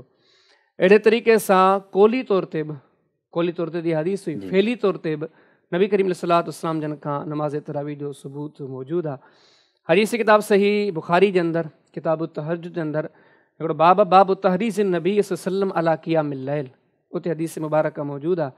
सैयद आयशा सिद्दीक़ा रज़ी अल्लाह तआला फरमाइनि थियूं त पाण करीम सलात वसलाम जन 3 रातूं या 4 रातूं तरावी जी नमाज़ सहाबा किराम जन खे पढ़ाई। उन खां पोइ पाण करीम सलात वसलाम जन न पढ़ाई ऐं उन जी वजह बि ॾिसियूं। पाण करीम सलाह वसलम फरमाए इन्नी ख़शीतो अन तुक्तब अलैकुम, ऐं इन शइ खां डरियां थो त किथे इहा शइ तव्हांजे मथां फ़र्ज़ न थी वञे। त माना फ़ैली तौर ते बि इहा सुन्नत आहे, नबी करीम सलाह वसलाम जन जे फ़ैल मां साबित आहे। हिन खां पोइ जेका टियों सुन्नत जो क़िस्म आहे तक़रीरी, त नबी करीम सलाह वसलाम का शइ कंहिंखे कंदे ॾिठी ऐं मना न कयो त इहा बि शइ सुन्नत आहे। हदीस किताब सुनन अबी दाऊद जे अंदरि किताब सलात जे अंदरि फ़ी क़ियाम शहर रमज़ान जे अंदरि तहक़ीक़ राजे सां सम्झो हसन दर्जे जी हदीस आहे त नबी करीम सल्लल्लाहु अलैहि वसल्लम जन रमज़ान में हिकिड़ी राति ॾिठो त माण्हू मस्जिद में नमाज़ पढ़नि पिया ऐं माण्हुनि खे नमाज़ पढ़ाइनि केरु पिया, सैयदना उबई बिन काब रज़ी अल्लाह तआला अन्हु। त पाण करीम सल्लल्लाहु अलैहि वसल्लम जन पुछा कई थी माण्हू छा पिया कनि, कहिड़ी नमाज़ पढ़नि पिया। त पाण करीम सल्लल्लाहु अलैहि वसल्लम जन खे ॾसियो वियो त उहे माण्हू आहिनि जिन खे क़ुर पाक यादि कोन्हे या थोरो क़ुर पाक यादि आहे, त उन्हनि माण्हुनि खे सैयदना उबई बिन काब रज़ी अल्लाह तआला अन्हु नमाज़ पढ़ाइनि पिया। त पाण करीम सल्लल्लाहु अलैहि वसल्लम फरमाए असाबु, माण्हुनि कमु सही कयो आहे, वने मां सनहु, ऐं इहो कमु ॾाढो सुठो कयो अथनि। त तरावी उहा सुन्नत आहे जेका नबी करीम सल्लल्लाहु अलैहि वसल्लम खां कौलनि बि साबित आहे, फ़ैलनि बि साबित आहे ऐं तक़रीरनि बि साबित आहे। ऐं इन वज़ाह सां गॾोगॾु ऐं इन शइ जी बि थोरी वज़ाहत कंदो हलां, छो त हींअर सोशल मीडिया जो दौरु आहे, हींअर काफ़ी सारा अहिड़ा बि माण्हू आहिनि जेके स्कॉलर ऐं मुहक़िक़ बणिजी करे माण्हुनि जे साम्हूं वेहनि था, जिन जो असुलु ज़ुल्म थियो आहे जो हुनजो मुतालो पंहिंजो कोन्हे, फ़ुक़दान इल्म जो, ऐं उहो वेही करे इहे तबसरा कनि था त तरावी आई कान्हे का। हाणे पोइनि ॾींहंनि में हिकिड़े स्कॉलर जो मूं बयानु ॿुधो जेको कुझु ॾींहं में दुनिया छॾे बि चुको आहे, वफ़ात करे चुको आहे। उहो माण्हुनि खे चए थो त तरावी किथां खां सुन्नत आहे, जे सुन्नत हुजे त हिनखे सैयदना उमर रज़ी अल्लाह तआला अन्हु जन बिदत कीअं चवंदा, हिन खे सैयदना उमर त बिदत करार ॾिनो आहे, हीअ सुन्नत कीअं थी।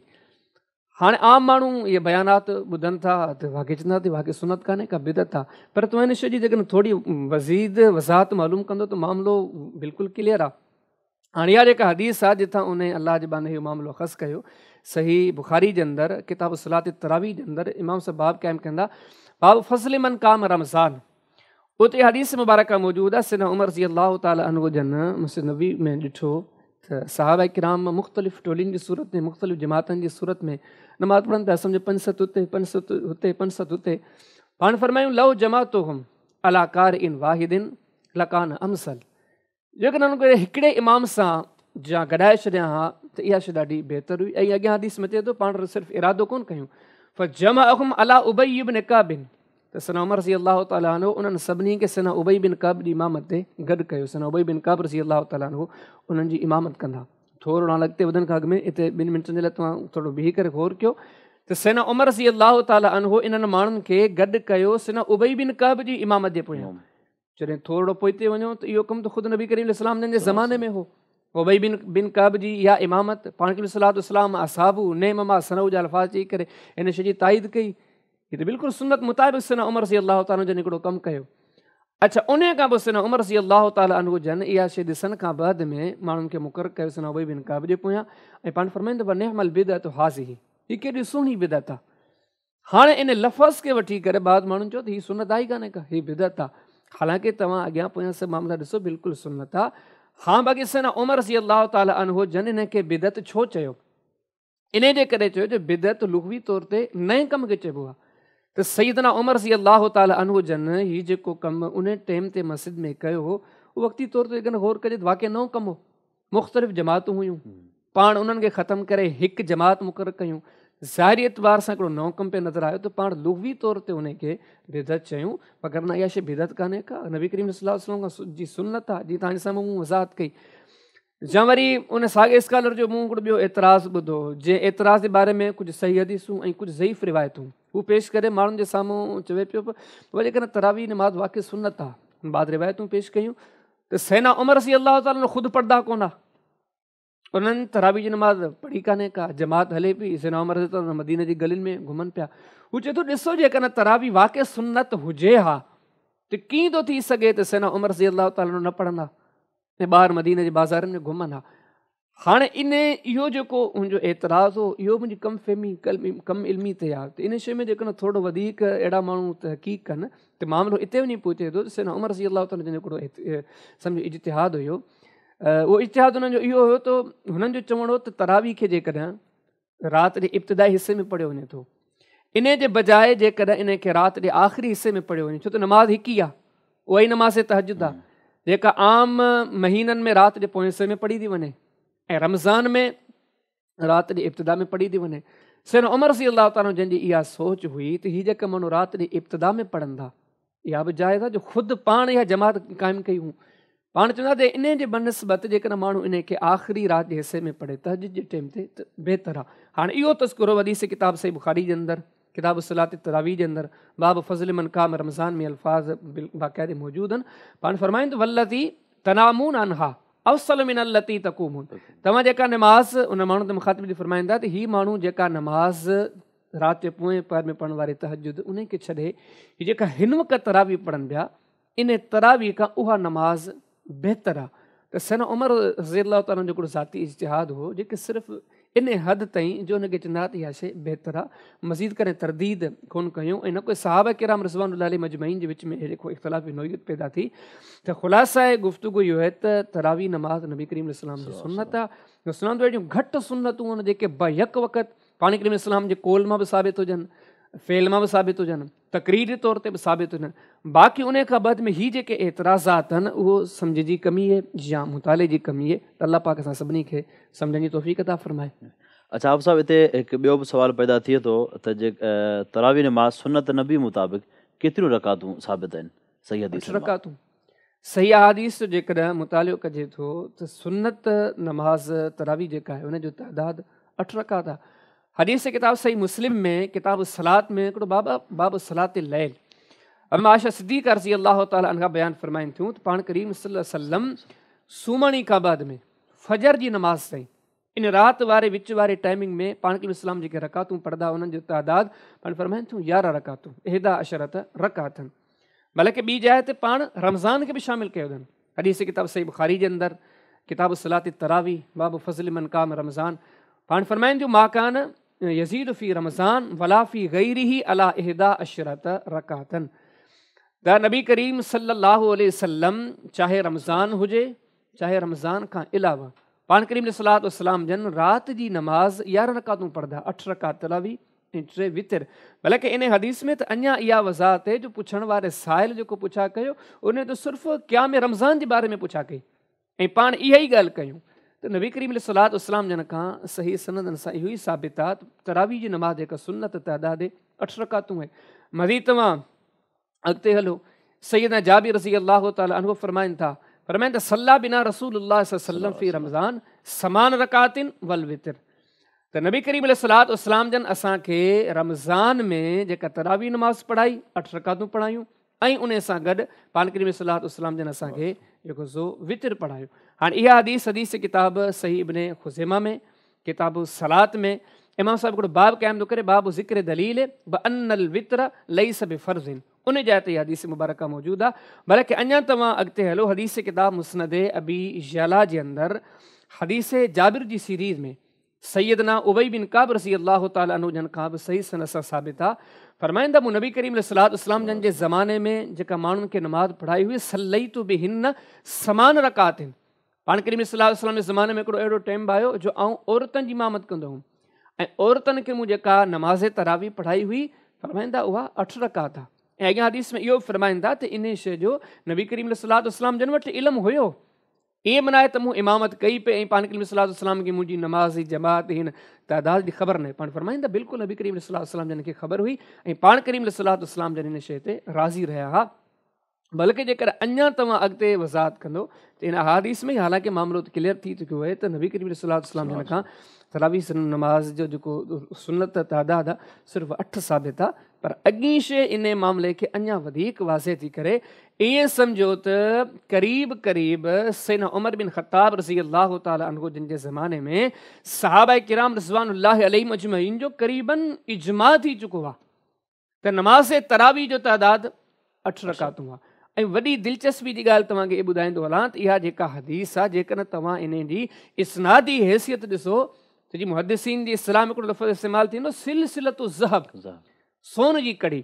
हीअ हदीस इन जी सनत तव्हां ॾिसो सम्झो सोन जी कड़ी आहे जेका इन शइ ते दलालत पई करे त सहाबा किराम रिज़वानुल्लाहि अलैहिम अजमईन सभु जा सभु 8 रकात तरावी जा ई क़ाइल आहे। इमाम मालिक रहमहुल्लाह, हाणे केरु आहिनि इमाम दारिल हिजरा, पंहिंजे किताब मुता इमाम मालिक जे अंदरि किताब सलात फ़ी रमज़ान में उन्हनि हिकिड़ो बाब क़ाइमु कयो, बाब माजा फ़ी क़ियाम शहर रमज़ान, जो ते हदीस मुबारक मौजूदु आहे। पहिरियों हदीस रावी इमाम मालिक इमाम दारिल हिजरा, ज़िक्र कंहिंखां पिया कनि सोब वक़्त जो इमाम आहे इमाम मोहम्मद बिन यूसुफ अल किंदी। ऐं सम्झो त जंहिंजे लाइ हाफ़िज़ इब्न हजर ऐं कई ऐं मां वॾा तारीफ़ करे मां त सिकतुनि सबतुनि। हाणे उहे ज़िक्र नक़ल पिया कनि पंहिंजे नाने खां सैयदना साहिब बिन यज़ीद रज़ी अल्लाह ताला अन्हु खां, जेके सहाबी रसूल आहिनि।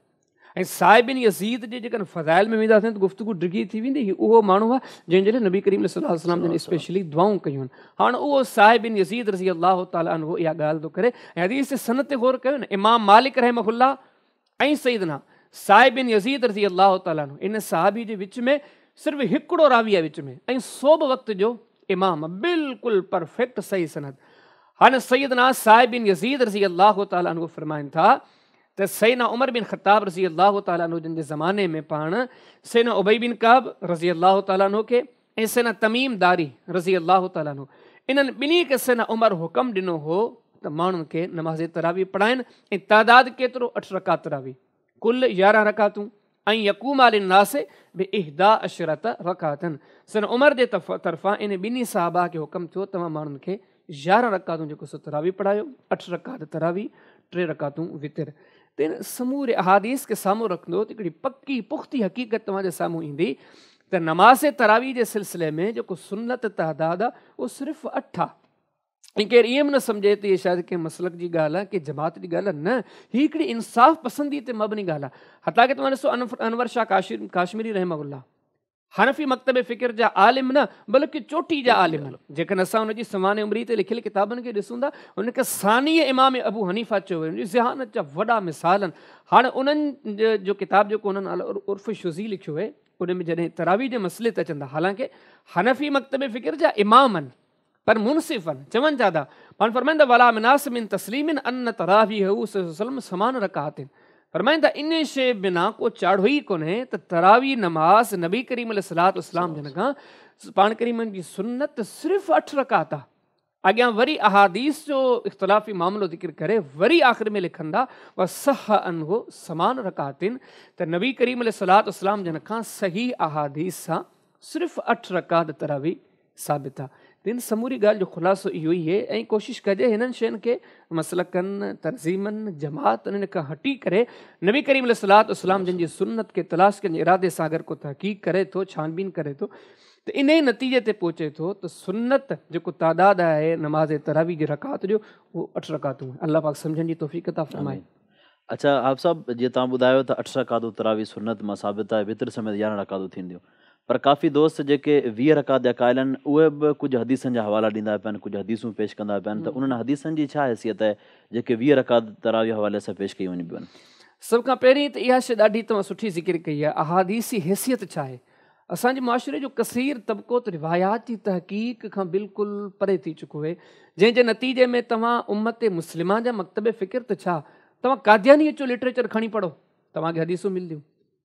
कादियानी जंहिंजे कुफ़र ते उम्मत जो इजमा आहे, पर हू पंहिंजे कुफ़र खे बि साबित करण जे लाइ रिवायत खे पेश कंदा जेके उम्मत जा तबिका आहिनि। पर असल में जेकॾहिं तहक़ीक़ जो जज़्बो हुजे जेको असांजे सलफ़ जे ज़माने में हुयो, रिवायात जे छानबीन जो माहौल हुजे, त इंशाअल्लाहुल अज़ीम हाणे माण्हू पंहिंजे तहत ई जेको सो पहुची सघे थो। ऐं आउं सम्झां थो त हीउ दौरु तहक़ीक़ जो आहे, तक़ाबुल जो दौरु आहे। हींअर बि अल्हम्दुलिल्लाह ताला सोशल मीडिया ते हर मकतब फ़िक्र जा उलमा, ख़ुतबा, मुबल्लिगीन, वाइज़ीन अचनि पिया, ऐं तमामु तर मुसलमाननि खे इन मामले में ख़ुसूसी रिक्वेस्ट कयां थो, तव्हां चेहरा न ॾिसो, तव्हां दलील ॾिसो, दलीलनि जो मुवाज़नो कयो।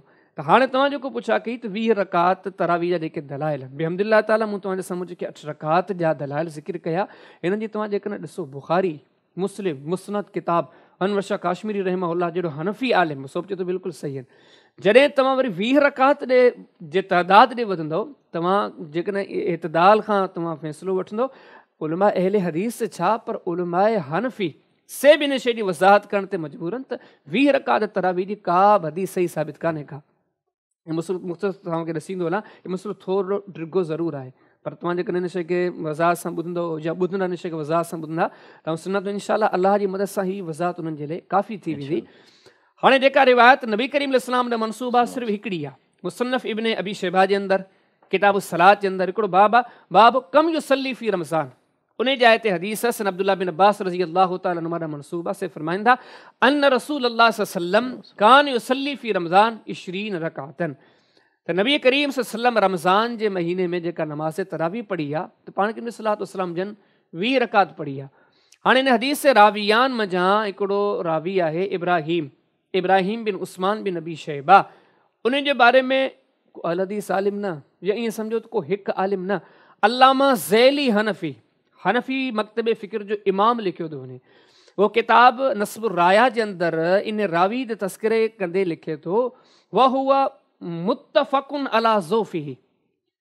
इब्राहिम बिन उस्मान बिन अबी शैबा 20 रकात तरावी जो बुनियादी रावी जेतो ही उहो रावी आहे जंहिंजे ज़ईफ़ हुजण ते उम्मत जे उलमा जो इत्तिफ़ाक़ आहे। न रुगो रावी जी ॻाल्हि आहे, तव्हां रिवायत ॾे मोटो। हाणे इहा रिवायत जेका मूं तव्हांजे साम्हूं ज़िक्र कई अनवर शाह काश्मीरी अल उर्फ़ शुज़ी में लिखंदा फरमाईंदा व अला ज़ुफ़िही इत्तिफ़ाक़। इन हदीस जे इन रिवायत ते ज़ईफ़ हुजण ते इत्तिफ़ाक़ आहे।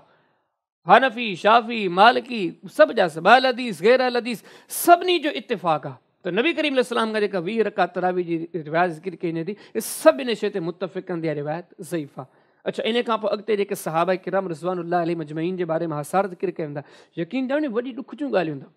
हींअर असांजे मुआशिरे में असांजी अवाम वीचारी पढ़णु छॾे ॾिनो ऐं उलमाए किराम उन्हनि जी इन ला इल्मी ला शूरी जो फ़ाइदो वठंदे उन्हनि खे सम्झो मुख़्तलिफ़ तरीक़नि सां उन्हनि जी इन ला इल्मी जो फ़ाइदो वरितो। महज़ किताबनि में रिवायतूं उहे साॻियूं रिवायतूं मुख़्तलिफ़ असानीद या मुख़्तलिफ़ किताबनि जा नाला लिखी महज़ तादाद वधाइण जे लाइ महज़ घणा पेज कारा करे माण्हुनि जे साम्हूं पेश कंदा। ॾिसो 20 रकात तरावी जा केॾा दलील आहिनि। हाणे इहा नबी करीम सल्लल्लाहु अलैहि वसल्लम खां जेका रिवायत इन जी इहा हैसियत हुई। हुन खां बाद में अक्सर चयो वञे थो सैयदना उमर रज़ी अल्लाह तआला अन्हु जन जे बारे में त उन्हनि जेको 20 रकात तरावी जो हुकुम ॾिनो या जारी कई तव्हां तहक़ीक़ में सैयदना उमर खां किथे बि साबित कान्हे का। हाणे हदीस किताब मुसन्नफ़ इब्न अबी शैबा में किताब सलात में हिकिड़ो बाब आहे बाब कम युसल्ली फी रमज़ान। उते तव्हांखे रिवायत मिलंदी त यहया बिन सईद अल अंसारी उहो ताबी सगुर फरमाए थो त सैयदना उमर रज़ी अल्लाह तआला जन पंहिंजे ज़माने में 20 रकात तरावी जो हुकुम ॾिनो। रिवायत ज़ईफ़ आहे छो त यहया बिन सईद अल अंसारी जी सैयदना उमर सां मुलाक़ात कान्हे। तव्हां मोता इमाम मालिक में अचो किताब सलात फ़ी रमज़ान खोलियो बाबू माजा फ़ी क़ियाम शहर रमज़ान तव्हां खोलियो। यज़ीद बिन रूमान ताबी सगोरो चए थो सैयदना उमर रज़ी अल्लाह तआला अन्हु जन 20 रकात तरावी जो हुकुम ॾिनो। तव्हां तहक़ीक़ कयो उम्मत जा सभु आलिम तव्हांखे चवंदे नज़र ईंदा यज़ीद बिन रूमान जी सैयदना उमर सां मुलाक़ात जी साबित कान्हे। तव्हां अचो सैयदना उमर जा जेके मनसूब रिवायतूं आहिनि तव्हां 3 सनद ते जेकॾहिं अचो ऐं 3 सनद त उहा आहे जेका असुल हदीस किताब में मौजूदु ई कोन्हे। हाणे जदीद दौर में तहरीफ़ करे चंद नुस्ख़ा साम्हूं आंदा विया आहिनि पर उन मुहर्रफ़ नुस्ख़नि में बि रिवायत नाक़ाबिल एतमाद आहे। हदीस किताब सुन नबी दाऊद ॾांहुं अब्वाबुल वितर जे अंदरि बाबा बाबुल कुनूत फिल वितर उते हिकिड़ो असर मौजूदु आहे जंहिंखे तारीफ़ करे बि इशरीन लैलतनि जे बजाए रकतनि जा अल्फाज़ जेको उते जोड़िया विया आहिनि त इमाम हसन बसरी फरमाईंदा त सैयदना उमर रज़ी अल्लाह तआला अन्हु जन 20 रकात तरावी पढ़ण जो हुकुम ॾिनो। उन्हनि ॿिन्ही रिवायतुनि मगर हीअ बि ज़ईफ़ आहे त इमाम हसन बसरी रहमहुल्लाह जी सैयदना उमर सां मुलाक़ात साबित कान्हे का। अहिड़े तरीक़े सां चौथी सनद इमाम अली हिंदी पंहिंजे किताब कंज़ुल उम्माल में किताब सलात जे अंदरि बाब सलात तरावी क़ाइमु करे हिकिड़ी हदीस आणींदा सैयदना उबई बिन कअब रज़ी अल्लाह तआला अन्हु जन फरमाईंदा सैयदना उमर रज़ी अल्लाह तआला अन्हु जन पंहिंजे ज़माने में 20 रकात तरावी पढ़ण जो हुकुम ॾिनो। तव्हां सनद जी तहक़ीक़ अबू जाफ़र राज़ी नामी रावी आहे जंहिंखे तमामु अक्सर अइम्मा हदीस उनखे ज़ईफ़ नाक़ाबिल एतमाद करार ॾिनो आहे। तव्हां अॻिते अचो सैयदना उमर जे बारे में जेका 5 सनद पेश कई वञे थी इमाम बैकी रहमहुल्लाह जी किताब असुननुल कुबरा में किताब सलात में हिकिड़ो बाब आहे बाब मा रुवीअ फ़ी अदद रकात क़ियाम रमज़ान। उते तव्हांखे हिकिड़ी हदीस मिलंदी सैयदना उमर रज़ी अल्लाह तआला अन्हु जन 20 रकात पढ़ण जो हुकुम ॾिनो। सैयदना उमर खां केरु पिया नक़ल कनि साहिब बिन यज़ीद रज़ी अल्लाह तआला अन्हु। साहिब बिन यज़ीद खां केरु पिया नक़ल कनि यज़ीद बिन खुसैफ़ा। इते ई पहुचण खां ख़बर पइजी वई थी रही रिवायत ज़ईफ़ आहे छो त यज़ीद बिन खुसैफ़ा 20 जो ज़िक्र था कनि साहिब बिन यज़ीद जा शागिर्द आहिनि पर यज़ीद बिन ख़ुसैफ़ा जी जाइ ते मोहम्मद बिन यूसुफ़ अल किंदी उहे ज़िक्र कंदा 8 रकातनि जो। जॾहिं मोहम्मद बिन यूसुफ़ यज़ीद बिन ख़ुसैफ़ा खां वधीक सिका आहिनि, वधीक औसक आहिनि। मशहूर इल्म हदीस हिकिड़ो मसइलो आहे जेको न रुगो शिया सुन्नी बल्कि शिया सुन्नी सभिनी वटि, छो जो उसूल हदीस जो जेको मामिलो आहे न शिया सुन्नी सभिनी वटि मुतफ़िक़ आहे, सवाइ हिकिड़ी जेको सो शिक आहे जंहिंमें इख़्तिलाफ़ आहे त शिया सुन्नी सभिनी वटि, ईअं सम्झो पूरी उम्मत वटि इहो हिकिड़ो मुतफ़िक़ उसूल आहे जंहिं सिका रावी पाण खां औसक रावी जी मुखालिफ़त करे तिन सिका रावी जी रिवायत ज़ईफ़ आहे। त हीअ जेका रिवायत सिका रावी यज़ीद बिन ख़ुसैफ़ा मुखालिफ़त पियो करे मोहम्मद बिन यूसुफ़ जी जेको उनखां वधीक औसक आहे, त लिहाज़ा इहा 5 सनद जेका आहे इन सां बि रिवायत ज़ईफ़ आहे।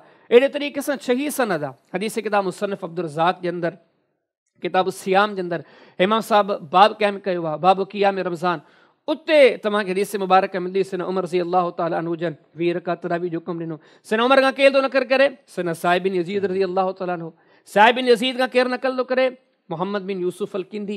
मोहम्मद बिन यूसुफ़ अल किंदी खां 20 रकात जो तादाद केरु थो नक़ल करे? दाऊद बिन कैस।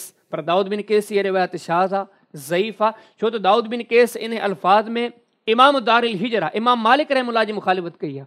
यहया बिन सईद अल कत्तान जेको अमीर अल मोमिनीन फिल हदीस आहे उन्हनि खां मुखालिफ़त में अल्फाज़ नक़ल कया आहिनि। इहे 6 सनदूं अथव सैयदना उमर रज़ी अल्लाह तआला जिन खां नक़ल कंदे जेके कुतुब हदीस में उमूमी तौर ते हवालो ॾिनो वञे थो त मां जेकॾहिं छानबीन कंदो उमीद इंशाअल्लाह इन 6 मां का 7 सनद कान मिलंदी। त सैयदना उमर रज़ी अल्लाह तआला जन खां किथे बि कंहिं सही सनद सां साबित कोन्हे को जो उन्हनि कॾहिं 20 रकात तरावी जो हुकुम ॾिनो आहे। या सैयदना अली रज़ी अल्लाह तआला जे बारे में चयो वञे थो त उन्हनि 20 रकात तरावी जो हुकुम ॾिनो। एतदाल सां, इंसाफ़ सां, ख़ुदा तरसी, ख़ुदा जो ख़ौफ़ रखी करे, उसूल हदीस खे तव्हां साम्हूं रखी करे तहक़ीक़ कंदो। सैयदना अली रज़ी अल्लाह तआला जन खां बि इहा शइ साबित कान्हे का। हदीस किताब असुल कुबरा अल बैकी जे अंदरि किताब सलात जे अंदरि इमाम साहब बाब क़ाइमु कयो, बाब मां रुवीअ फ़ी अदद रकात अल क़ियाम फ़ी शहर रमज़ान। उते इहा हदीस आंदी अथऊं त सैयदना अली रज़ी अल्लाह तआला अन्हु जन 20 रकात तरावी जो हुकुम ॾिनो। पर उते तव्हां हदीस जी तहक़ीक़ कंदो हम्माद बिन शुएब ज़ईफ़ रवी आहे। इन खां गॾोगॾु अता बिन साहिब आख़िरी उमिरि में इख़्तिलात जो शिकार थी वियो। त इन सनद सां सैयदना अली खां इहा शइ साबित कान्हे का। मुसन्नफ़ अब्दुल रज़ाक़ जे अंदरि, मुसन्नफ़ इब्न अबी शैबा जे अंदरि, किताब सलात जे अंदरि बाब कम युसल्ली फ़ी रमज़ान, उते तव्हांखे हिकिड़ो असरु मिलंदो। अबुल हसना नामी शख़्स आहे जेको चए थो सैयदना अली रज़ी अल्लाह तआला अन्हु जन 20 रकात तरावी पढ़ण जो हुकुम ॾिनो। पर तव्हां छानबीन कयो अबुल हसना खे मुहद्दिसीन उम्मत सभई मजहूल था चवनि। मजहूल लावी जी का रिवायत क़ाबिल एतमादी कान्हे। या 3 सनद पेश कई वञे थी। मुस्नद ज़ैद जे नाले सां हिकिड़ो किताबु आहे इमाम ज़ैदना जेको सो मनसूब आहे, उन जे अंदरि किताब सियाम जे अंदरि हिकिड़ो बाब आहे रमज़ान जे क़याम जो बयानु। उते हदीस सैयदना अली रज़ी अल्लाह तआला जन हुकुम ॾिनो त नमाज़ जेका तरावी आहे उहा 20 रकात पढ़ी वञे। हाणे असुल ॻाल्हि इहा आहे त मुस्नद ज़ैद ख़ुदि सॼो किताब ई नाक़ाबिल एतमाद आहे। हिन किताब जे रावियान में तव्हांखे हिकिड़ो रावी मिलंदो अमर बिन ख़ालिद अल वास्ती मुहद्दिसीन उम्मत, ख़ुदि अनवर शाह काश्मीरी हनफ़ी मकतब फ़िक्र जो इमाम आहे, सो बि चवे थो त अमर बिन ख़ालिद अल वासी कज़ाब क़िस्म जो रावी आहे। अहिड़े माण्हू जे रिवायत या अहिड़े माण्हू जेको सनद में अचे उन सनद जी उन किताब जी छा हैसियत आहे। हाणे सैयदना अली रज़ी अल्लाह तआला अन्हु जन खां इन 3 सनदनि सां जेको तव्हांजे साम्हूं ज़िक्र कयमि 20 रकातनि हवालनि का बि शइ में साबित कान्हे का। या इमाम मरवसी जे किताब क़यामुल लैल जे अंदरि सैयदना अब्दुल्लाह बिन मसूद रज़ी अल्लाह तआला अन्हु जन हिकिड़ो असर मनसूब आहे त उन्हनि जेको सो 20 रकात तरावी जो कमु ॾिनो, तरावी जेको सो 20 रकात पढ़ाई रज़ामंदो ॾेखारियो। तव्हां तहक़ीक़ कंदो त इमाम सुलेमान बिन मेहरान अल अहमश ऐं गॾोगॾु हफ्स बिन गियास ॿई मुहद्दिस ॿई मुदल्लिस। मुदल्लिसीन जे लाइ हिकिड़ो मुतफ़िक़ उसूल आहे, जॾहिं अन चई करे रिवायत बयानु कंदा उहा रिवायत ज़ईफ़ आहे। ऐं इन हदीस में ॿिन्ही अन चई करे हदीस इहा पेश कई आहे। सैयदना अब्दुल्लाह बिन मसूद रज़ी अल्लाह तआला जन उन खां बि ग़ैर साबित आहे। अहिड़े तरीक़े सां तव्हां अञा अॻिते हलियो मुसन्नफ़ इब्न अबी शैबा जे अंदरि किताब सलात जे अंदरि बाब कम युसल्ली फ़ी रमज़ान तव्हांखे हदीस मिलंदी। अब्दुल अज़ीज़ बिन रुफ़े फरमाईंदा त सैयदना उबई बिन काब रज़ी अल्लाह तआला अन्हु जन 20 रकात तरावी पढ़ाई। तव्हां तहक़ीक़ कयो अब्दुल अज़ीज़ बिन रुफ़े जी सैयदना उबई बिन काब रज़ी अल्लाह तआला सां मुलाक़ात ई साबित कान्हे का। हाणे हीअ जेका मूं तव्हांजे साम्हूं वज़ाहत ज़िक्र कई इहे ई 4 सहाबा आहिनि जिन जा नाला वठी करे सराहत सां जिन खां 20 रकात तरावी जी साबिती कई वञे थी। इन 4 खां इहे ई सनदूं आहिनि जेको मुख़्तलिफ़ किताबनि में असांजे साम्हूं पढ़ियूं वञनि थियूं, पढ़ायूं वञनि थियूं। वॾा स्कॉलर वेही करे इहे रिवायतूं दोहिराईंदा। पर तव्हां जेकॾहिं इन सभिनी शयुनि जो जाइज़ो वठो इन 4 सहाबा खां जिन बि सनदनि सां रिवायतूं ज़िक्र कयूं बियूं आहिनि उहे सभु जूं सभु सनदूं ज़ईफ़ आहिनि। इन खां हटी करे बाक़ी जेके 20 तरावी जे लाइ दलाल ॾिना वञनि था, न नबी करीम सलाम खां, न कंहिं सहाबी खां, मजहूल रावियान खां, फलाणे दौर में फलाणा माण्हू पढ़ंदा हुआ, त मजहूल रावियान जी का बि हैसियत कान्हे का। बाक़ी हीअ जेके सराह साम्हूं ॻाल्हियूं तव्हांजे साम्हूं ज़िक्र कयूं नबी करीम सलाम जन खां या पाण करीम सलाम जन जे असहाब खां, कंहिं खां बि 20 रकात तरावी जी तादाद जेको हिसो साबित कोन्हे को। थी सघे थो न समूरी हक़ीक़तनि खां बाद, छो जो ज़िद ऐं तअसुब हिकिड़ी तमामु वॾी बीमारी आहे। उम्मत खे अॼु इन जाइ ते जंहिं शइ बीहारियो आहे, इहा फ़िरका परसी, गिरोहबंदी, इहो तासुब, इहो तशद्दुद। हाणे काफ़ी माण्हू चवंदा त हीअ जेके मौलवी साहिबान तहक़ीक़ कनि था, या जेके ॻाल्हियूं तव्हां सां कयां पियो, हीअ त थी सघे थो पंहिंजे मसलक जी बुनियाद ते, जमात जे बुनियाद ते, त हीअ 8 जा क़ाइल आहिनि, इन जे करे इहे ॻाल्हियूं कनि पिया। हालांकि इहा ॻाल्हि सिर्फ़ु आउं नथो कयां, सिर्फ़ु उलमा अहल हदीस नथा कनि, हनफ़ी मकतबे फ़िक्र जी वॾी क़दामत शख़्सियत अल्लामा नेमवी पंहिंजे किताब आसार सुनन जे अंदरि, किताब सियाम जे अंदरि हिकिड़ो बाब क़ाइमु कंदा, फित तरावी बि 20 रकातनि, किताब सलात जे अंदरि बाब क़ाइमु कंदा, उन जाइ ते इहे 20 रकातनि जी तरावी जूं जेके दलीलूं आहिनि ॾेई करे हिकु हनफ़ी मकतबे फ़िक्र जो आलिम उहो छा थो चवे, इहे समूरा दलाइल लिखी करे फरमाईंदा फला तख़लू अन वहनिन, 20 रकात तरावी जूं जेके बि दलीलूं आहिनि, हनफ़ी आलिम सगोरो बि फ़ैसिलो ॾिए थो त इन मां का बि रिवायत ज़ोफ़ खां ख़ाली कान्हे का। त इहे सभु शयूं असुल में अल्लाह पाक इंसान खे मुनसिफ़ बणाए, मुनसिफ़ मिज़ाजी अख़्तियार करे जॾहिं इन्हनि शयुनि जी तहक़ीक़ कंदो, बिहम्दिल्लाह ताला 8 रकातूं जेके तरावियूं आहिनि बुख़ारी में, मुस्लिम में, ऐं तव्हांखे ॿुधायूं त सिलसिलतु ज़हब, सोन जहिड़ियूं जेके सनदूं आहिनि उन्हनि सां साबित आहिनि। जॾहिं त 20 रकात तरावी जे सिलसिले में पाण करीम सलाम जन खां या पाण करीम सलाम जन असाब खां कंहिं खां बि सही सन सां का शइ साबित कान्हे का। इन शइ जो इक़रार ऐं इज़हार न सिर्फ़ु उलमा अहल हदीस बल्कि अकाबिरीन अहनाफ उहे बि इन शइ जो इक़रार कंदा। अल्लाह पाक तव्हां सभिनी खे सम्झण जी तौफ़ीक़ अता फ़रमाए। अच्छा साहब, जीअं तव्हां ॿुधायो त जेके हदीसूं आहिनि 8 रकात तरावी साबित आहिनि उन्हनि मां, ऐं 20 रकात जे हवाले सां जेके रिवायतूं आहिनि उन्हनि में कंहिं न कंहिं हवाले सां को ज़ोफ़ मौजूदु आहे। त पोइ हाणे हिते ॿियो हिकिड़ो एतिराज़ु थिए थो त पोइ हरमैन जे अंदरि 20 रकातूं छो थियूं पढ़जनि। हरमैन हालांकि असांजे दीन जो जेको मंबा आहिनि, बुनियादु आहे, उहो हरमैन खां मके या मदीने मां उहा शइ आई आहे। त पोइ हिन वक़्तु हरमैन जे अंदरि 20 रकातूं छो तरावियूं पढ़ियूं वञनि थियूं?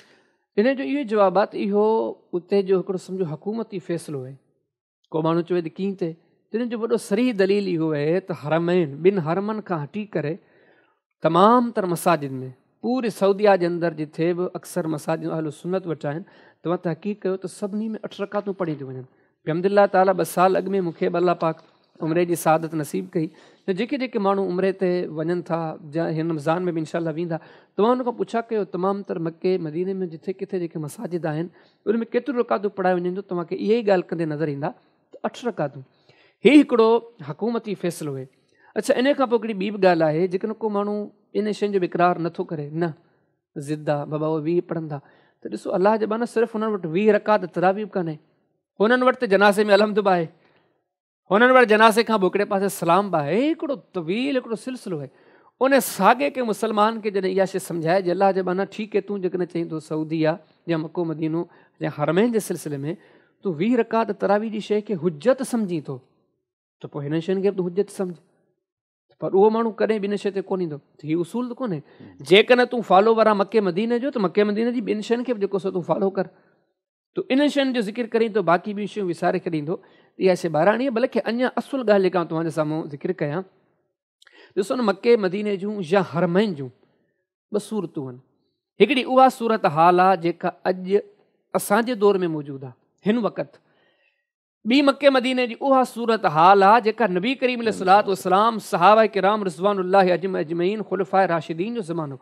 ऐं तव्हांखे त पहिरां इहा शइ पुछा कंदसि, मके मदीने जो क़ाबिल इत्तिबा ज़मानो कहिड़ो आहे? उहो ज़मानो चाहे हींअर को यकीन उहो ज़मानो। त उन ज़माने में त तव्हां ॾिसो जेकॾहिं ॾिसो त 8 पढ़ियूं वेंदियूं हुयूं, ऐं उन खां पोइ कुतुब अहादीस में जा बजा बिहम्दिल्लाह ताला असांजे साम्हूं जेको आइडियल आहे, नमूनो आहे, तरीक़ो आहे, सो त नबी करीम अलैहिस्सलातु वस्सलाम जन जी ज़ात अक़दस आहे। कंहिं बि जाइ ते अहिड़ी का हदीस कान थी मिले जो पाण करीम अलैहिस्सलातु वस्सलाम जन इहा शइ चई हुजे तव्हां क़ुरान सुन्नत खे छॾे अहले मदीना जे अमल खे जेको हुजत सम्झो। अहिड़ी का बि शइ साबिती कान्हे जॾहिं शरीयत पाबंदी नाहे कयो, असांखे पाबंद कयो आहे क़ुरान सुन्नत जो, त असां उन जी पाबंदी में रहूं, असां उहा पाबंदी करे उहा वाट वठूं जेका क़ुरान सुन्नत में साबित आहे। ऐं उहा वाट इहा ई आहे त तरावी नमाज़ सुन्नत जेको तादाद आहे सो 8 रकात आहे। अल्लाह पाक अमल जी तौफ़ीक़ बख़्शे। जज़ाकल्लाह वसन जज़ा बारक अल्लाह फ़ीक। मुअज़्ज़ज़ नाज़रीन इकराम, इन ई ते असांजे अॼोके हिन प्रोग्राम जो पहिरियों सेक्शन पंहिंजी पुॼाणी ते पहुचे थो। इंशाअल्लाह जल्द ई इन साॻी मौज़ू ते यानी रमज़ान मुबारक जे सवालात जे हवाले सां, रमज़ान जे मसाइल जे हवाले सां इंशाअल्लाह वरी नवनि सवालनि सां जल्दी तव्हांजे साम्हूं हाज़िर थींदासूं। तेसि ताईं ॾींदा इजाज़त। अल्लाह हाफ़िज़।